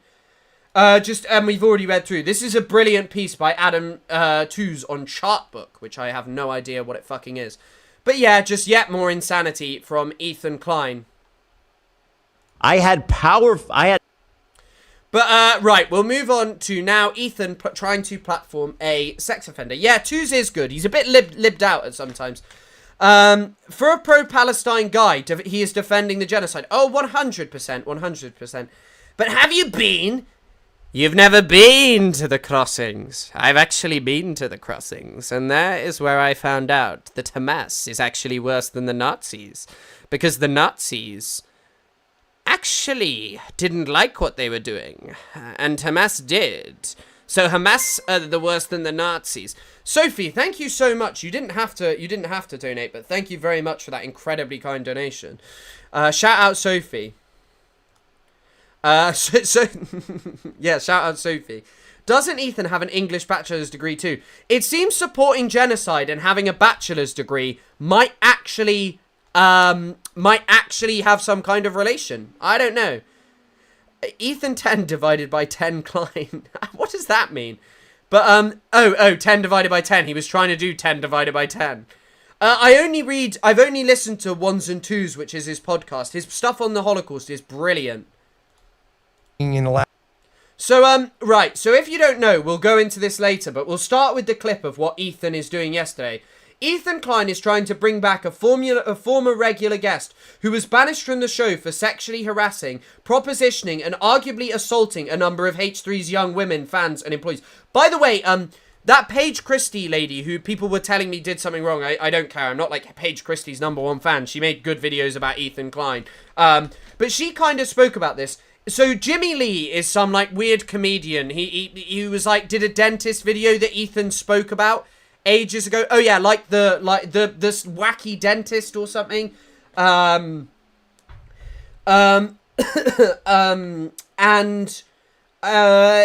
Basically he's always been creepy. But what she speaks about is how Ethan always hires fans. And Jimmy was like always on Ethan's show. He was like adjacent to the crew, and all of the people that Ethan hires are like fans of the show. AB is a fan of the show. All of these people who he's hired are basically just Olivia, fan of the show. All of them got their positions by being fans of the show. So one of the things that people started to do to get involved was to sort of be around Jimmy Lee. And Paige Christie kind of talks about how dangerous this was, knowing what he was like. But like, just listen to this clip. last, say, 2 years, pretty viral on social media platforms, YouTube, and I miss Jimmy. Yeah, I mean. Oh, and also, Gatto Fumador's wrong. He sexually assaulted. He like, according to Dan, and we'll watch that in a minute. Yeah, he was a big part of the show for a long time. But Although he quit us, right? We didn't quit him. Well, we kind of told him to fuck off. By the way, I'll talk about this in a second. There is something wrong with Ethan Klein. Like, I know in terms of his being a fan of genocide, that's obviously something very morally corrupt. But this happened. This happened in November of 2024, 9 months ago, and he's forgotten it. His wife put the kibosh on it. Huh? His wife was like, "No, we can't do this anymore." No, you're forgetting. By the way, also just kind of forgetting that one of your employees was sexually assaulted by this guy is fucking crazy. It's genuinely crazy to have just sort of like forgotten that. Like, is that like, how do you forget that? And like go, yeah, his wife put the kibosh on it. And it's also particularly funny because yesterday, I mean, I'm not going to talk about this because I don't know shit about it, but this Alex Lolo Overruled guy, he followed me on TikTok. That's about my, and I've never interacted with him. But like, I know that he's like been doing horrible shit and it's despicable. But Ethan posted this yesterday. Hassan's best friend just outed as a freak. Lolo, more like uh-oh. Sorry, Hassan, you will need a new token Jewish sidekick to validate your hate. Like, Hassan has spoken about this. If you want to see someone who's actually like somewhat involved in this, listen to what Hassan has to say. But Ethan posted that yesterday, and just listen to this. You're forgetting. I do forget. What happened? How do you forget this? Like, honestly, this is a serious moment of like workplace harassment at the place where you're the boss, and you forget. This is being a creep to a bunch of girls backstage at our last live show. Right. We confronted him on it. Oh, right. And then his wife saw that. Yeah. His whole family had a meltdown. Well, I also, like, even after Ethan's told, it's really fucking crazy. Because, like, Ethan still goes, like, yeah, right, his wife was the problem. Came here after, too. And then we screamed at him, and we got the he parking crashed lot the studio. He was like on ice because of what he did, and then he just showed up uninvited. Noah Colwyn has been on the show. Shout out Noah Colwyn because he helped me. Noah Colwyn has an important part in my life because he makes a brilliant podcast and he's like how I kind of met my girlfriend. So, and his wife yelled at me. And that was the end. Can we do a poll? Can we have him back on? Lolo was like messaging sex workers really weird stuff and like people who are in Hassan's orbit, and he was saying to them like, oh, I'm like famous and you should have sex with me. I always get what I want was in one of the messages. There was someone who'd like who'd posted that a bigger content creator had said that like they didn't post his name, but a while ago they posted that he was they posted that he was like saying, oh, I'm more famous than you, but yeah. He's a creep, yes, but like so is it, like, you know, not Noah Colwyn, Lolo. You can have him back on when I'm gone. How about that? It's also crazy that Ethan's heard what he's done and he's like, I want him back on. He sexually assaulted one of your employees, and you're here like trying to score one over on Hassan. It's crazy. And like he's sponsored by a guy who does a podcast with someone who's like has allegations against him. In fact, has an allegation against like a personal friend of Ethan Klein's show. He has an allegation against Loner Box's like fucking girlfriend that he leaked Loner Box like sexual material with Loner Box's girlfriend, and like Ethan Klein's just like has a sponsorship from the guy who does a podcast with him and is like his biggest defender. Trade? It's like Lola has been outed as a sex pest to everyone asking, harassing women in the DMs. Yeah, if you want to learn about it, there is Hassan stuff and there's been a lot of discourse on Twitter, but yeah. Like that, huh? No, yeah. I'm kidding. But is it like, we know he's a creep, you know? That's But also, like, how fucking dangerous this is. Like, I can't believe this guy is incapable of any criticism. Like, genuinely incapable of any criticism. Like taking it on. He doesn't remember anything. Things that happened like under a year ago. He doesn't remember it. And he hears what happened and then it's like, yeah, can I bring him back? Like, imagine if there was a clip of Hassan going, you know, Lolo's a creep, but, like, he's good entertainment for the stream. Can I just bring him back, guys? Like, what the fuck? This is so bad. I think you're forgetting the details, honestly. Let me see. Because, like, always knowing Jimmy, he always gave creepy vibes, but nothing was ever, not that we really know, but then we found out. I just feel like... Even listen to how fucking scared AB is about telling him about this. Just because he's a creep doesn't mean he doesn't have entertainment value. You know what I mean? Listen to that! This is not a joke. Someone in the comments said, oh, this is a joke. This does not seem like a joke. You know what I mean? You do whatever you want. Well, I know that. But... You're lying. Okay. You're straight up lying, dude. Hold on. Let me, let's just have a look at this. I'll just show you the podcast. You're with us now. It's okay. Jarrell's with us now. Jimmy, what's that, Nate? Is Jimmy Lee here? What? Did he show up? Should we let him in? Oh my god, he texted me the same thing. Okay, hold on. Let me. Jimmy might be here. This is so scary. Well, we've been avoiding him for a reason. If he wants to come in and talk about If he wants to come in and get aired the fuck out for being a piece of shit, he's welcome to step in. But also, look at how, like, fucking, like, you know what? I'm no fan of the way that these people have stuck by Ethan Klein. But look how angry. Yeah, Epstein was a creep, but he threw a hell of a party. He had a hell of a nice island. He was good entertainment value. Maybe we should bring back Epstein. I don't know. Yeah. I'm gonna go look. It's outside. Okay, he did this. I'll go.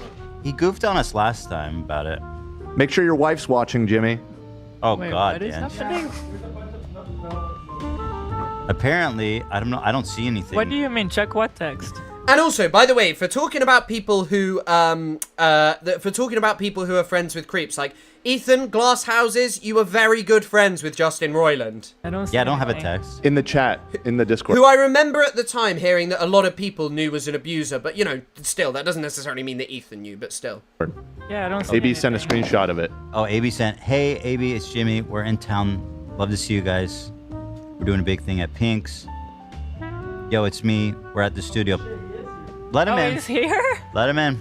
Come on in. Also, doing this on air is crazy. Like, they'll explain what happened. How long's this section? It's like 10 minutes. Okay, we'll just watch it. But, like, letting him in on air when he's, like, sexually assaulted someone who is employed by you, as they will go on and say. Jimmy? Poppin'? I don't know what to say. So here's the thing. Poppin'? The thing is, I've been avoiding talking to him because basically, like Dan said, he's going to get aired the fuck out. Like, out. And look, I know his wife gets upset when we talk about, and I'm avoiding it. I don't want that heat. She's scary. But, like, why could you not have, okay, if you don't want that, why could you not have just, why could you not have just done this off air and been like, to your fans, just said, look, we can't have Jimmy on the show anymore. If you have some respect for his wife, I don't know why you fucking would. If this guy's a sort of like a creepy sex pest, then like, I think maybe you should be like, you should maybe do something to stop that. And like, you should be, but like, especially when this guy was around fans as well. Like, that's really dangerous. If there was anyone ever like tangentially involved with me who was like, I knew to be some kind of sex pest or something, I'd be like, hey, this guy is very dangerous. You have to speak about it. Or if it was, you know, a woman, perhaps, I would do the same. Equal opportunities. I did sign up for Lolo's email list. To be fair, kinda makes sense. He's a creep. His writing was kind of cringe and off-putting. I've never read anything he said. But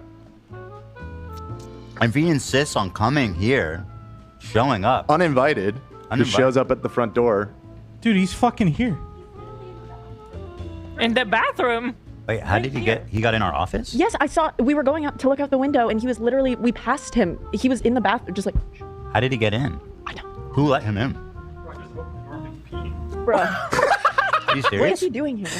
I just saw, I was looking out the window. I turn around and I see something just slither into the bathroom. Our building. Psycho dentist in our... Who let him in? Jimmy. Sorry, I'm kind of just fast forwarding to talk about money obsessed podcaster and his SS officer wife. I think you should say, IOF officer wife. I don't think you even need to make the allusion to the SS. Like, this is just a fucking IOF secretary who did nothing wrong, according to Ethan, and he was proud of her. Come here. What's wrong with you? That's clear. Sit down. Sit down. He's catering to his new incel audience. Yeah. And this is kind of why it's worth talking about, because that clip, didn't seem like a fucking joke. Like, Ethan talking about Jimmy Lee there. He'd forgotten what he'd done. The dogs are barking at you. Yo, doggy. All right. First of all, I'm not gonna stop them. Hello, Alejandro Barragan. Yeah, I'm not gonna let him stop. That's why they're here. Attack intruders. Jimmy, how did you get in? How did I get in? I parked outside, and I rang the bell, and somebody... No. Dan's fiance saw it. But he let me in.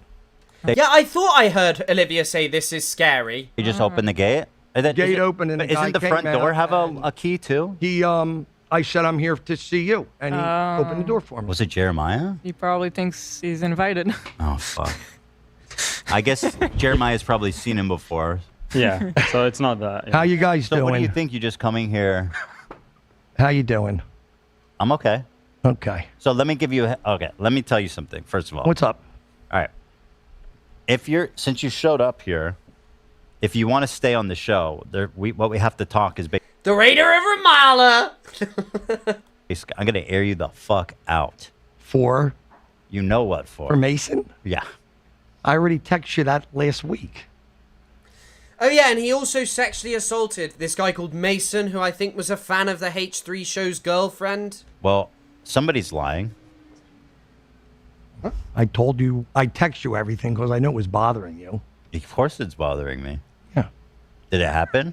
No, he filmed for me, and we have different content creators, and he got mad when we let him go. In fact, we had a problem with him in a diner. In fact, one of the guys that's with me was there when it happened. Jarrell. Right, listen, I'm going to give you an option right now. Before I say what it is you're accused of, you can leave, and I won't mention it. That's also fucking crazy. Like, just letting him get away with it. Like, honestly, letting this guy get away with it, just saying, you can leave, and you can get, we don't have to discuss this. He would still be in the orbit of H3. I didn't come to start drama and trouble. I came because I'm here. This man has a terrifying visage. Who the fuck are you talking about? I like you guys. It doesn't matter what you came here. There's too many people with horrifying visages here. Jimmy, you were not invited to come here. You stormed in. You know that we're mad at you.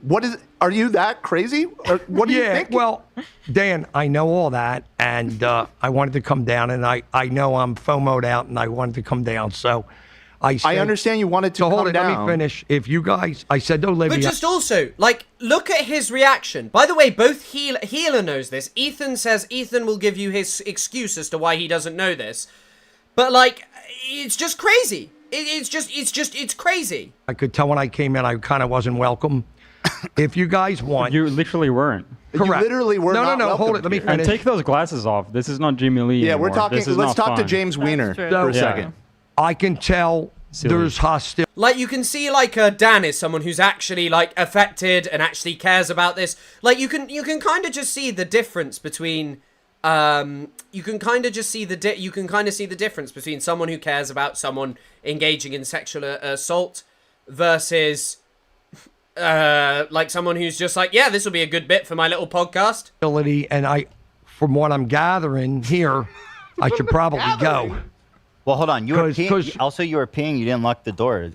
Love walked in on you peeing. No, I closed the door. No, it was definitely open, brother. Dan, I'll say this because, yeah, I stormed the Bastille, and if you guys are that uncomfortable, listen, I'll go. It's up to me. It's okay. I'm not mad at you. I get down here. Yeah, someone mentioned the Botox. His eye there is crazy. I don't even know what causes that. Wound up. I don't think before I do stuff, and it is what it is. So I didn't come down here to get drama with Mason and create problems. Mason don't work for us no more. I came down to see you guys say hi. The Jomo Show guys here. I mean, I like the Jomo Show guys. Yeah. The reason, Ethan, that the other guy don't work for me. He does all my content now. Jarrell. I'd like to talk to Jarrell. He's right here. And he'll tell you the truth. So he'll tell you the truth about that other guy. He was there when we had a fight with him. I'm not lying to you. Jarrell will tell you. I'll ask Jarrell, but here's what I'm gonna say. What? First of all, it's up to me, okay? And I'm telling you, you can stay, but I'm gonna have to be. But I don't want to stay and drag dirty laundry and do. I came to see you guys have fun. We have a It's crazy. big thing at Pink's tomorrow, and it's not an option. Jimmy, What? you're an adult. I'm an Barely. adult, but I didn't do. But Ethan, Hill, I didn't do nothing wrong. I let a content creator go that doesn't match what we do. Do you think that if you come here unannounced, we're not going to bring up I wasn't looking at the screen till now. Well, once you heard Healer, the Radio Ramallah, you needed to listen. the stuff that we want to bring up? You I think we're just gonna probably say, "Hey, how are would you say to doing?" that, no, you're going to bring.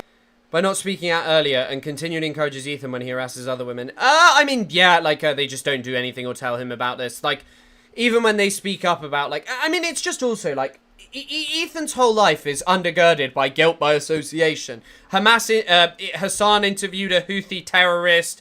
Hassan liked this person on Twitter or followed this person on Twitter and all of these things. But, like, you know, the thing is that, like, this guy has associated himself with legal mindset and all of these things, but yeah. Got what you want to bring Of course. All right, so let's do it. So we're going to bring it up. So Mason, who is a mutual of ours, he was your meme editor. We've knew him because he was always posting crazy memes on your story. So that's the reason we're trying to be more serious with His neck does look like a ball sack. You're correct about that much. content and get somewhere, and we don't want to do memes and be So that's your low-cal, story. and we have a whole different team. Hill. That's So your story. Yeah, that's the He deal. reached out to us and said, I have something I need to tell you about Jimmy. Fuck that guy. I hate him. He's the worst. That's because we stopped paying him. Well, let me tell you what he told us. Tell me what he said. Jimmy is like their lol cow, yeah. He's like their sort of lol cow. But Ethan, you either what is it? You either live long enough to see you either die a hero or you either die a lol cow. No, you either die a hero or live long enough to see yourself become a lol cow. He told us that you were on a shoot with his girlfriend and you slapped her ass. So they came to LA one day when we did a comedy shoot, and we did an event at the Sky Bar, and they helped me film and edit a little bit. And Like, by the way, that's just sexual assault, right? Like, that falls under, I don't know, under in America, but like in the UK, that would fall under the context of sexual assault, right? did not hit her or do anything. They You were slap helping her me ass? film. No, You I touch don't. her ass? No. Did you make any sexual comments about her? No, it's his girlfriend, and he's my filmer. Yeah. And they came for a half-day shoot, Ethan. Mason wasn't there, so this is all according to his girlfriend. And the girl... Oh, sorry, it would be considered sexual harassment. Girlfriend... So his girlfriend's lying? Let me explain. The girlfriend and him came to the Sky Bar. It was 1 hour for a posh event. And Saturday they came. We had a shoot. It was like 10 to 8 at night, and they came at like 12 or 1 in the afternoon and left at 5. Okay? So how long were they with me? They were with me about an hour at the posh nightclub, where it's a fashion show, where I know some of the people are like big actors. And then they were with me on set. They came late and left early when I did my big shoot. Okay? Now, I have 2 security guards. I have 4 cameras going. And they were back-end people filming because they do social media. I don't really have time to flirt with a girl and touch them. I'm doing How long comedy. did it take to pat someone's ass? But that wasn't what I was doing. I'm not there for that. So she's lying. I didn't touch the girl. So she's lying. Yeah. Okay. Would you say it's absurd that you would ever do something like that? That you Like, honestly, I just think it's insane. Like, also, by the way, like, categorically, Ethan should be way more invested in this because, like, than Dan is. Because, like, and I understand why Dan is invested in it because it's not appropriate. It is like unacceptable. It is unjust. And by the way, I know if he smacked her ass, it's sexual assault. I'm only speaking about the legal definition here. I think it's inappropriate. Like, regardless, whatever you want to define it as legally, it's creepy. It's not something that should be happening to people who are employed for you. But Ethan should be so invested in this. Ethan should be so invested. This happened, and he'll explain why I'm talking about why he should be more invested just as we go on. would feel up on a girl and Dan, be inappropriate. Hug people and love them. And I create a lot of FOMO and have entourages that So travel there's with another me. scenario in the recent live show that we had in the back room. Wait, what? Yeah, this is what I was about to bring up. Wait, did I know about this? Yeah. I don't even know what you One guys of are our talking production about. assistant was hanging in the back room, and you kept like saying, "Oh, you're so beautiful," and like kind of like Whispering stuff, putting your arms around her, touching God, her. I didn't know about that. Me? Yeah. Like, listen to Ethan go, I didn't know about that. That's you. Who was the girl? I'm not going to say who it is out loud. I don't even because remember. I don't want to identify I know her. She's part very, of. She's very trustworthy. She's very trustworthy, and you know who was I didn't there know he and did witnessed that. it is Yeah, my girlfriend who Ali watched was it. there, so we have. So Dan, you know my Yeah. problem She was is there too. I love people and I'm friendly and I hug guys and girls when But I I asked you do in the beginning, are you a kid or are you a touring grown-up? stuff and Am I I'm not talking hitting. to a 5-year-old or a grown-up? I'm talking to a married man, right? You're talking to him. Yeah, and I'm He's married either- and I'm loyal to my wife. You think your wife would be happy to hear that? Facts. This is Oh a my jury. God, you guys. I shouldn't have come on. Yeah, no shit. Yeah, Why for did your you own show sake. up? But also, like, just look, I can't get over, like, compare Dan, who's, like, actually angry, got to replace Jimmy, immediately sexually harasses Lena. Also, his name was Wayne Diamond, really? Come on, Jimmy.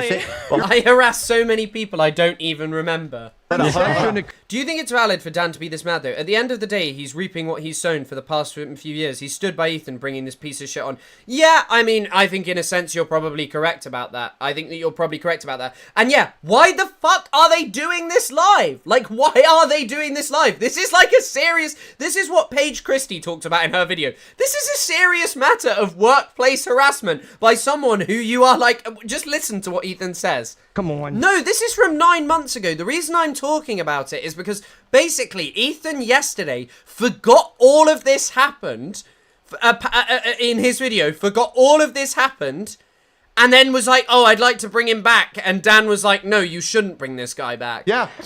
I made a mistake, Dan. You were right.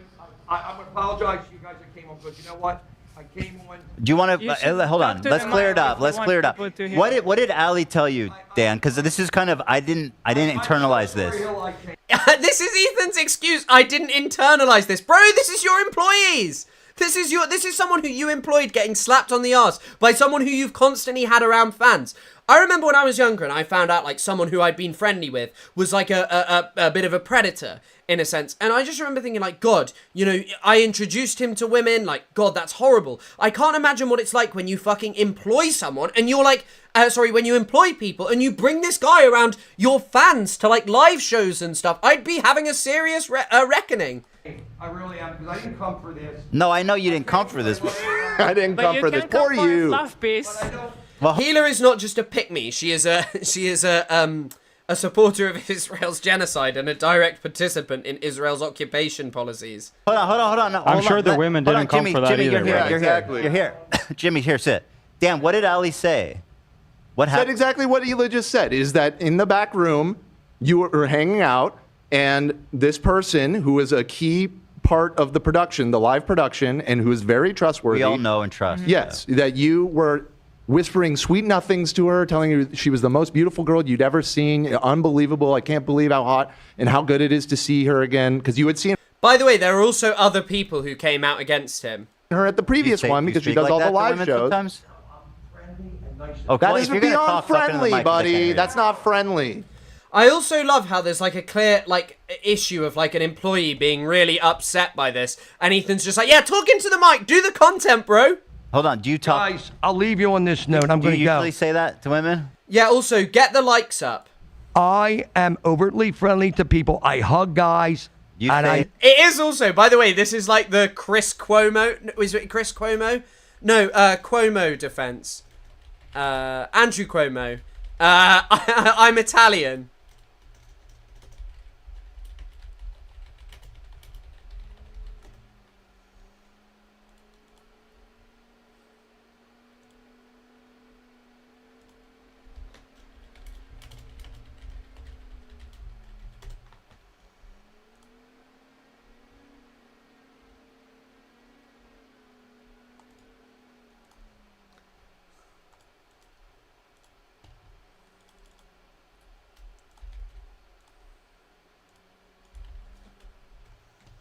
Hold on.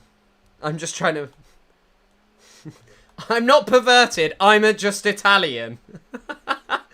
I'm just friendly. It is insane. You call dudes sexy when you... The classic I hug guys defense. hit on girls are married. You're a liar. You're lying. Okay. You're straight up lying, dude. You are a liar. I'm sorry, Jimmy. This is why I didn't want. I was protecting. Like, also, Ethan apparently didn't internalize this. I was protecting you. I was protecting right. you. Yeah, fuck yeah, I was right. Fucking asshole. I didn't want you to come for this reason, and I warned you. No bi erasure. I creep on guys too. I said, listen, you can leave. Good luck with your wife. Hold on, can I talk to Jor-El? No, I want to talk to Jor-El. Where is he? Jor-El, come. You're with us. Yeah, right, we're not watching any more of that. But just like, by the way, like just this sort of like perverse world of just Ethan Klein. Zionism, no accountability for absolutely anything, fully believing that everyone is against him just because he's Jewish. All of this stuff is interlinked, by the way. Like, undeniably, all of this shit is interlinked to the fact that he just believes that, like, he never does anything wrong. He would never see himself there as having done something majorly wrong, you know? Like, honestly. And then the audacity to tell Adam to leave Colleen alone because she is a mum and it's a cop-out. Yeah. Like, I don't even know. Are you talking about Colleen Ballinger there and Adam McIntyre? I just want to... Paige Christie has a very good video about this. She has a video called Nicki Minaj is Spiraling and the World is Watching.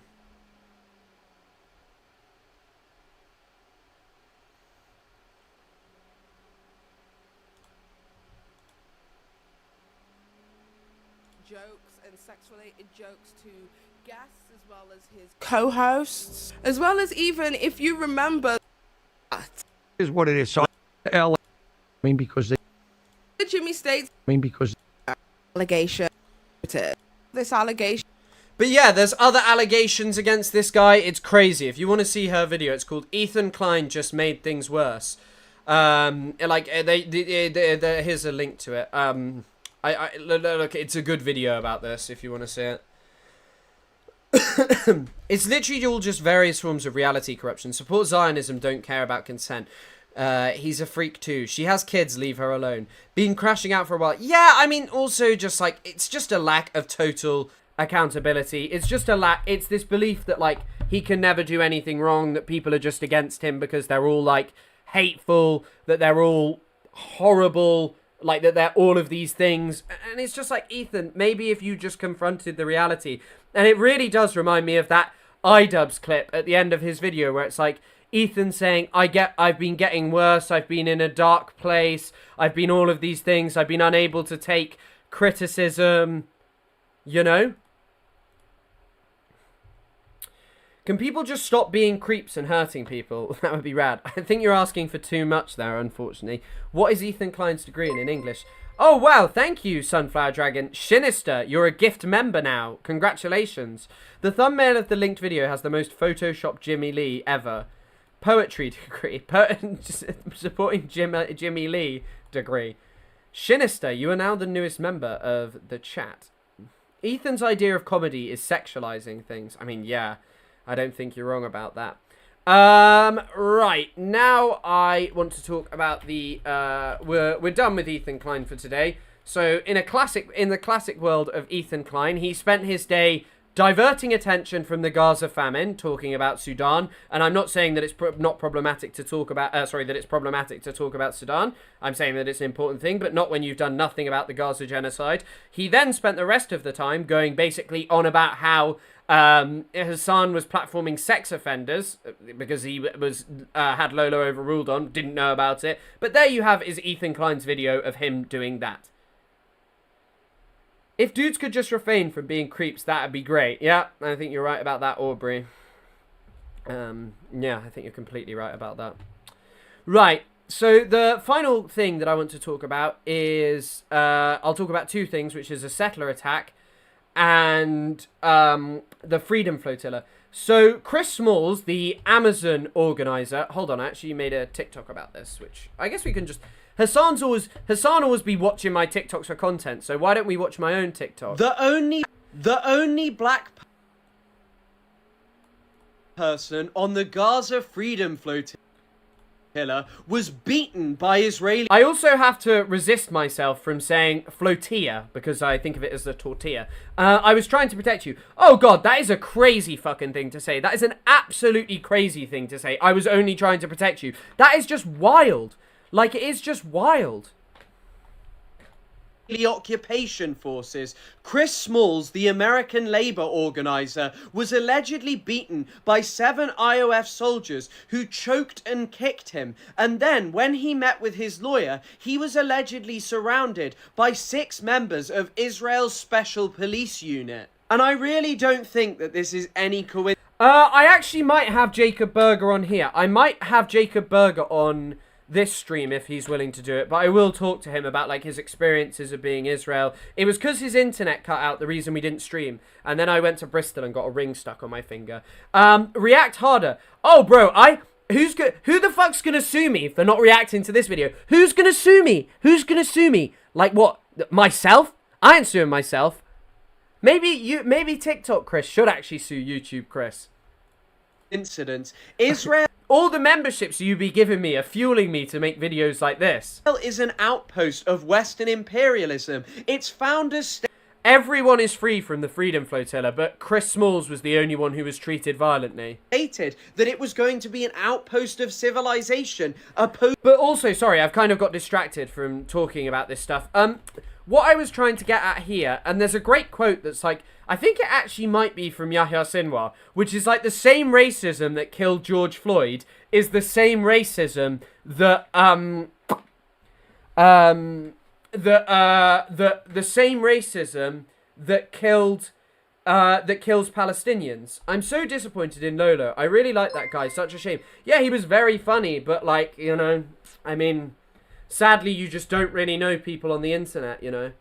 Like, it's just the hard truth. A lot of people are just not what you expect them to be, and people pretend to be something that they're not, sadly. Thank you again, Sunflower Dragon. Infinite money glitch. Yeah, sue myself. Lawyers don't want you to know. The UK government doesn't want you to know about this one simple trick.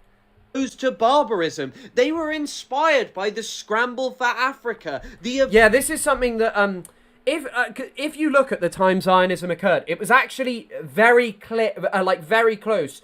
The Zionist project really like took off. It was very close to the scramble for Africa.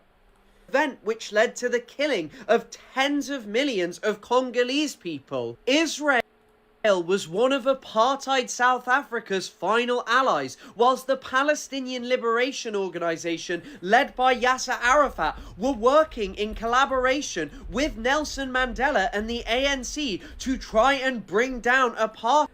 I actually seem to remember the AP archive has a video here. 3-day visit to South Africa.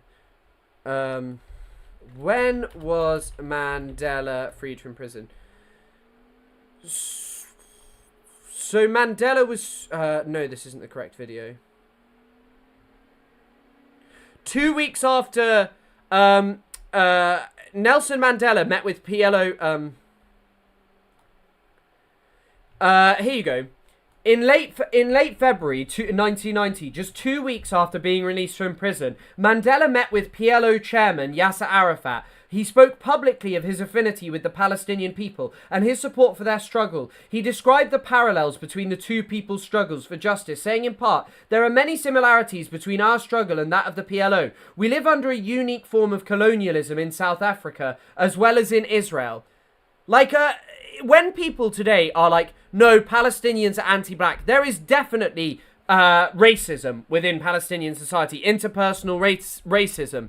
But the Palestinians have generally been aligned with movements for freedom, whereas Israel has been aligned with movements for oppression and colonialism. And there are currently former IOF soldiers working... Oh yeah, this is fucking crazy. I don't know if I was making YouTube videos at this point, but did you know his name's Nikolai Asherov? Here's the investigation. I think it's by Yunus Al-Tirawi. It's on this website. So Al-Quds. It's on Al-Quds. Not Quds News Network. Al-Quds. There you go. Anyway, this guy, Nikolai Asherov, who was one of the people, just 1 month ago, this commander, identified by PAL Commission, is Major Nikolai Niko Asherov, a Russian national who served as deputy commander of the Golani Reconnaissance Battalion. In a tragic irony, just 3 days after his discharge from the army, Asherov left for the Congo to work as a mercenary. So the guy who massacred all those paramedics and was like most responsible for it, literally just went straight over to the Congo. As mercenaries in the Congo. And so is it really surprising that this imperialist country that collaborates with the most barbarous regimes all over the world and helps to train the American police would beat up a black person out of all of the activists? No. I think a lot of terrible people are good at pretending and get fame easier because they lack shame. I mean, in a sense, I think that you're probably right about that, but I also think it's an ability to just sort of act a certain way on camera and appear a certain way. Also, please like the goddamn stream. But yeah, I think it's an ability to act a certain way on camera. Like, a lot of people, you know, are just like, if you're able to act and people like kind of, you know, like you, but like you, you're probably good at acting and like hiding other things about your personality that are not so enjoyable for other people. But yeah, so Christian Smalls was physically assaulted by 7 uniformed individuals. They choked him and kicked him in the legs, leaving visible signs of violence on his neck and back. By the way, this is also why, like, this story has been posted by the Freedom Flotilla, many organizations, but also I think that this is one of the key examples of, like, they're gonna show the brutality. When his lawyer met with him, Christian was surrounded by 6 members of Israel's Special Police Unit. This level of force was not used against other abducted activists. The Freedom Flotilla condemns this violence against Chris and demands accountability for the assault and discriminatory treatment he faced. It's not surprising. Like, Israel is an incredibly racist country, and that is not reserved just for Palestinians. They don't like people of different cultures. This is a settler colony. You know.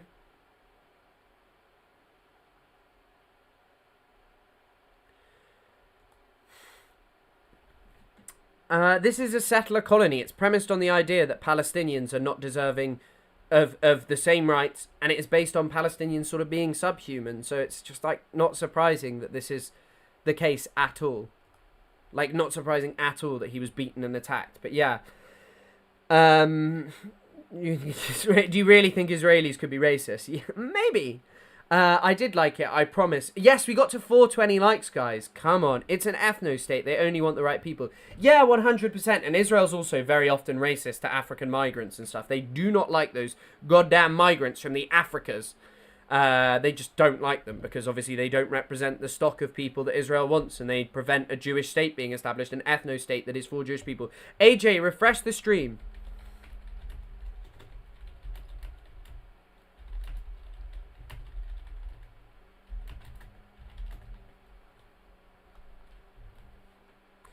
$420 likes, indeed epic. Catching up, but when you started talking about Jimmy Lee, I somehow thought you were talking about Al Murray, the pub What? Who is Al Murray, the pub landlord? I don't know who Al Murray, the pub landlord, actually is.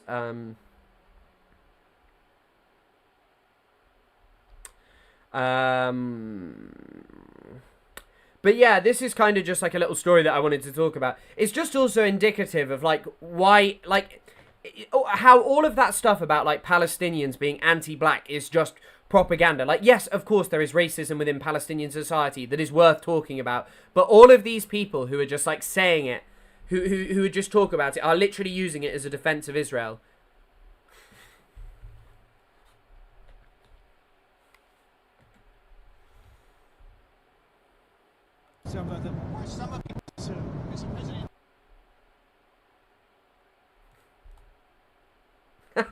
Sorry, a new Trump Epstein audio has just dropped. Mr. President, Epstein has a certain reputation, obviously. I'm just curious, were some of the workers that were taken from you... Oh, Ben Gurion was incredibly fucking racist. He was also racist. They were all racist to Mizrahi Jewish people. Like, this is the funny thing. Everyone talks about, like, oh, Israel's made up of so many different Jews. Why did they not bring them until after the Holocaust? Why did they not bring them until after the Holocaust was done? Some of them young women? Were some of them? Were some of them young women? Well, I don't want to say, but everyone knows the people that were taken. And it was the concept of taking people that work for me is bad. But that story's been pretty well out there. It's also really funny because can you guys really not hear it? But like the thing is that like Trump knows that this is Trump knew about this and he just didn't care. Turn on the captions. There are no captions, unfortunately. And the answer is yes, they were. Yes, they were young women. What did they do? In the spa. In the spa. Yeah, people that work in the spa. I have a great spa, one of the best spas in the world at Mar-a-Lago. And people were taken out of the spa, hired by him. In other words, gone. And other people would come and complain, this guy is taking people from the spa. I didn't know that. And then when I heard about it, I told him, I said, listen, we don't want you taking our people, whether it was spa. Who's Israel's most famous artist that you're talking about? Or not spa. I don't want him taking. And yeah, I covered the UK recognising Palestine. I'm not so fussed about it. Taking people. And he was fine, and then not too long after that, he did it again, and I said, out of here. Out of here! You were best friends with him! You were best friends with him! Like, the only reason he might have actually told him out of here is because he's like, hey, you're getting a bit too close to me, you know? 1 second, guys, I'm just gonna get something. 148.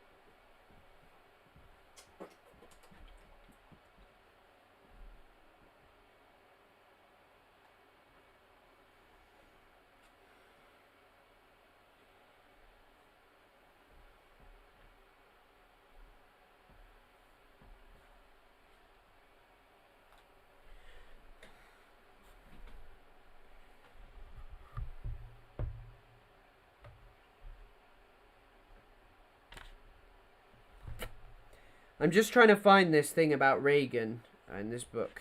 It might be on 147, actually. Looks like... Wait, maybe there's a... Q... my leg's itching. Reagan Ronald, 143. Oh, fuck. Ah, here we go. Here we go. It actually mentions Donald Trump in this. Hold on. My leg is itching. Here you go. This is the book. Lacan. It's Lacan Against the Historicist. Read My Desire. Reality effect. What does it talk about? Now it is precisely this imbecilic devotion to the referent that made television news the dupes in their battle with Reagan. So absorbed were the news staffs in pinning down the president's lies and terrors, his referential failures, let us call them, that they neglected to consider the intersubjective dimension of the whole affair. They forgot to take account of the strength of the American audience's love for Reagan. If you know anything about love, then you perforce know something about Lacan. You know what he means when he says that love is giving what you do not have. He means that what one loves in another is something more than the other, some unamenable thing that exceeds any of the other's manifestations, anything he has to give. We accept someone's gifts and ministrations, but not because we love them. We do not love him. We do not love him because he gives us these gifts. And since it is that something beyond the gifts that we love, and not the gifts themselves, it is possible to dislike the gifts, to find fault with the other's manifestations, and still love the other, as the behaviour of the hysteric makes clear. The unamenable excess, the exorbitant thing that is loved, is what Lacan calls the objet art. But anyway, this is basically what she's talking about here. Wait, actually there is. What television attacked was the president's statements. What it left intact was the objet art. The instance of enunciation, that very thing which the realist imbecility always and necessarily as the condition of its possibility disregards. It is this object that allowed Reagan to be Reagan. It was in this object, and obviously not in his statements, that his constituency was to be found. America didn't love Reagan for what he said, but simply because he was Reagan. What they are kind of talking about is that, like, Kopchek is talking about is that basically it is something more that when you like talk about this, when you talk about like, I don't know, Trump doing this scandal and that scandal, his grabbing a woman by the pussy actually appeals to his constituents, which are like, hey, the world's gone fucking woke, they won't let you grab women. And so when they harped on that scandal, it didn't matter. When they harped on his corruption, it's like, oh, he's a businessman. America tells us that, like, make as much money as possible. Capitalism, really, but America specifically. And so this is perhaps the first scandal with Trump that is hard to get the fuck out of. Because, and by the way, the stuff that's come out recently isn't even as bad as the previous stuff. It's just that, like, and also, like, Trump has wormed his way out of it in a sense, because, by the way, never forget that he was the one who arrested Epstein. Like, Epstein was arrested when Trump was in office, but, like, this is the one that's the hardest to get out of, in the sense of, like, there's no way to fit it with your base. You've built a base around, hey, Jeffrey Epstein was bad, and the Democrats and Hillary and fucking Bill are pedophiles, which, you know, Bill seemingly had a close relationship with Epstein, but Trump has it too. And so for his base, it's really, really hard for him to get away from. Really hard for him to find a way out of. Because, like, what do you say? Like, oh, yeah, you know, I was just kind of like, like it was just kind of, you know, something that happened. You can't just get out of it. He will get out of it, though. Perhaps he will, but it is so dangerous for his base in the sense of, like, it can't just fit with, like, Trump's just this bad, cheeky guy, this very sexualized guy, because there is something perverse about this sexualization. Even the, like, very sexual shit about his daughter and stuff, people didn't care about because they just see him as, like, a very sexed being. I know there are a lot of people who want to fuck Trump. Like, people make, like, I've spoken about this before. People make, like, strong AI edits of him. But yeah, I just wanted to say that on the topic of Trump and Epstein. Unfortunately, that clip's a bit quiet. I just want to show you one more clip before I'm done. A lot of those pictures are propaganda. Yep. They're of... Wait. Meme editor. We've knew him because he was always posting crazy memes on your... What the fuck? Children. Hold on.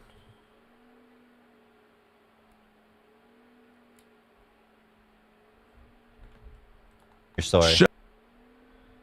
Hold on. My audio's gone.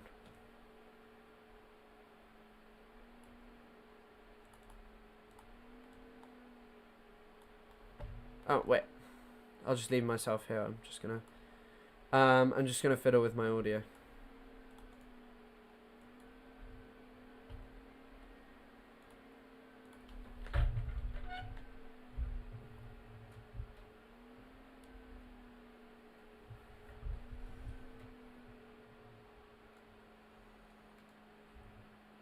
What the fuck? My audio's just gone. My audio's just completely gone. Shit. That's not great.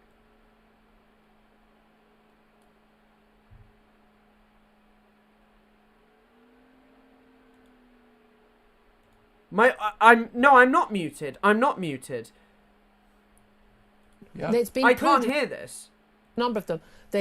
Yeah, but I can't hear it, and I don't know why. Shit. Okay, well, I guess I'll have to end the stream here, because I can't fix the audio. We can hear you. He can't hear anything. Yeah, I can't. Okay. Guys, I'll have to call it there. My headphones are wired. Hold on. Maybe I can try one more thing. 1 second. I'll just see, because I'd like to watch this video before I go.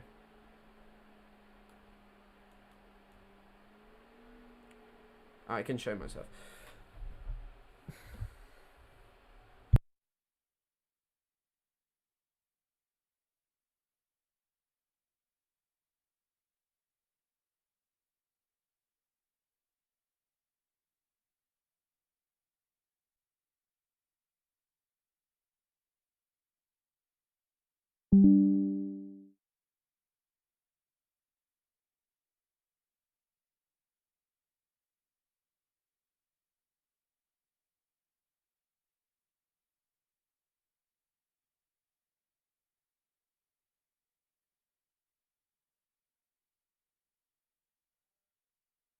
Right, I just think the stream's a bit fucked. And also it just dropped down. We fell down. Hands reveal. Yeah, you did get a hands reveal. I don't think you saw anything else. Hold on. So that Oh, sorry about this, guys. I'll just be 1 second. I'll just do the device again. Oh, shit. It's not going too well. Shit.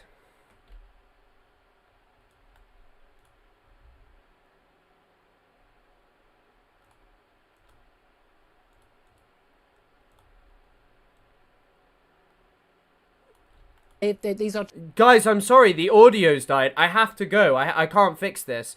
Thank you all for being here, but I can't really do much about this. In the sense of like, okay, guys, I'll have to call it there. My headphones are wired. All right. Thanks everyone for being here and supporting, but there's not much I can do here. I'm sorry. I'm really sorry. Thank you.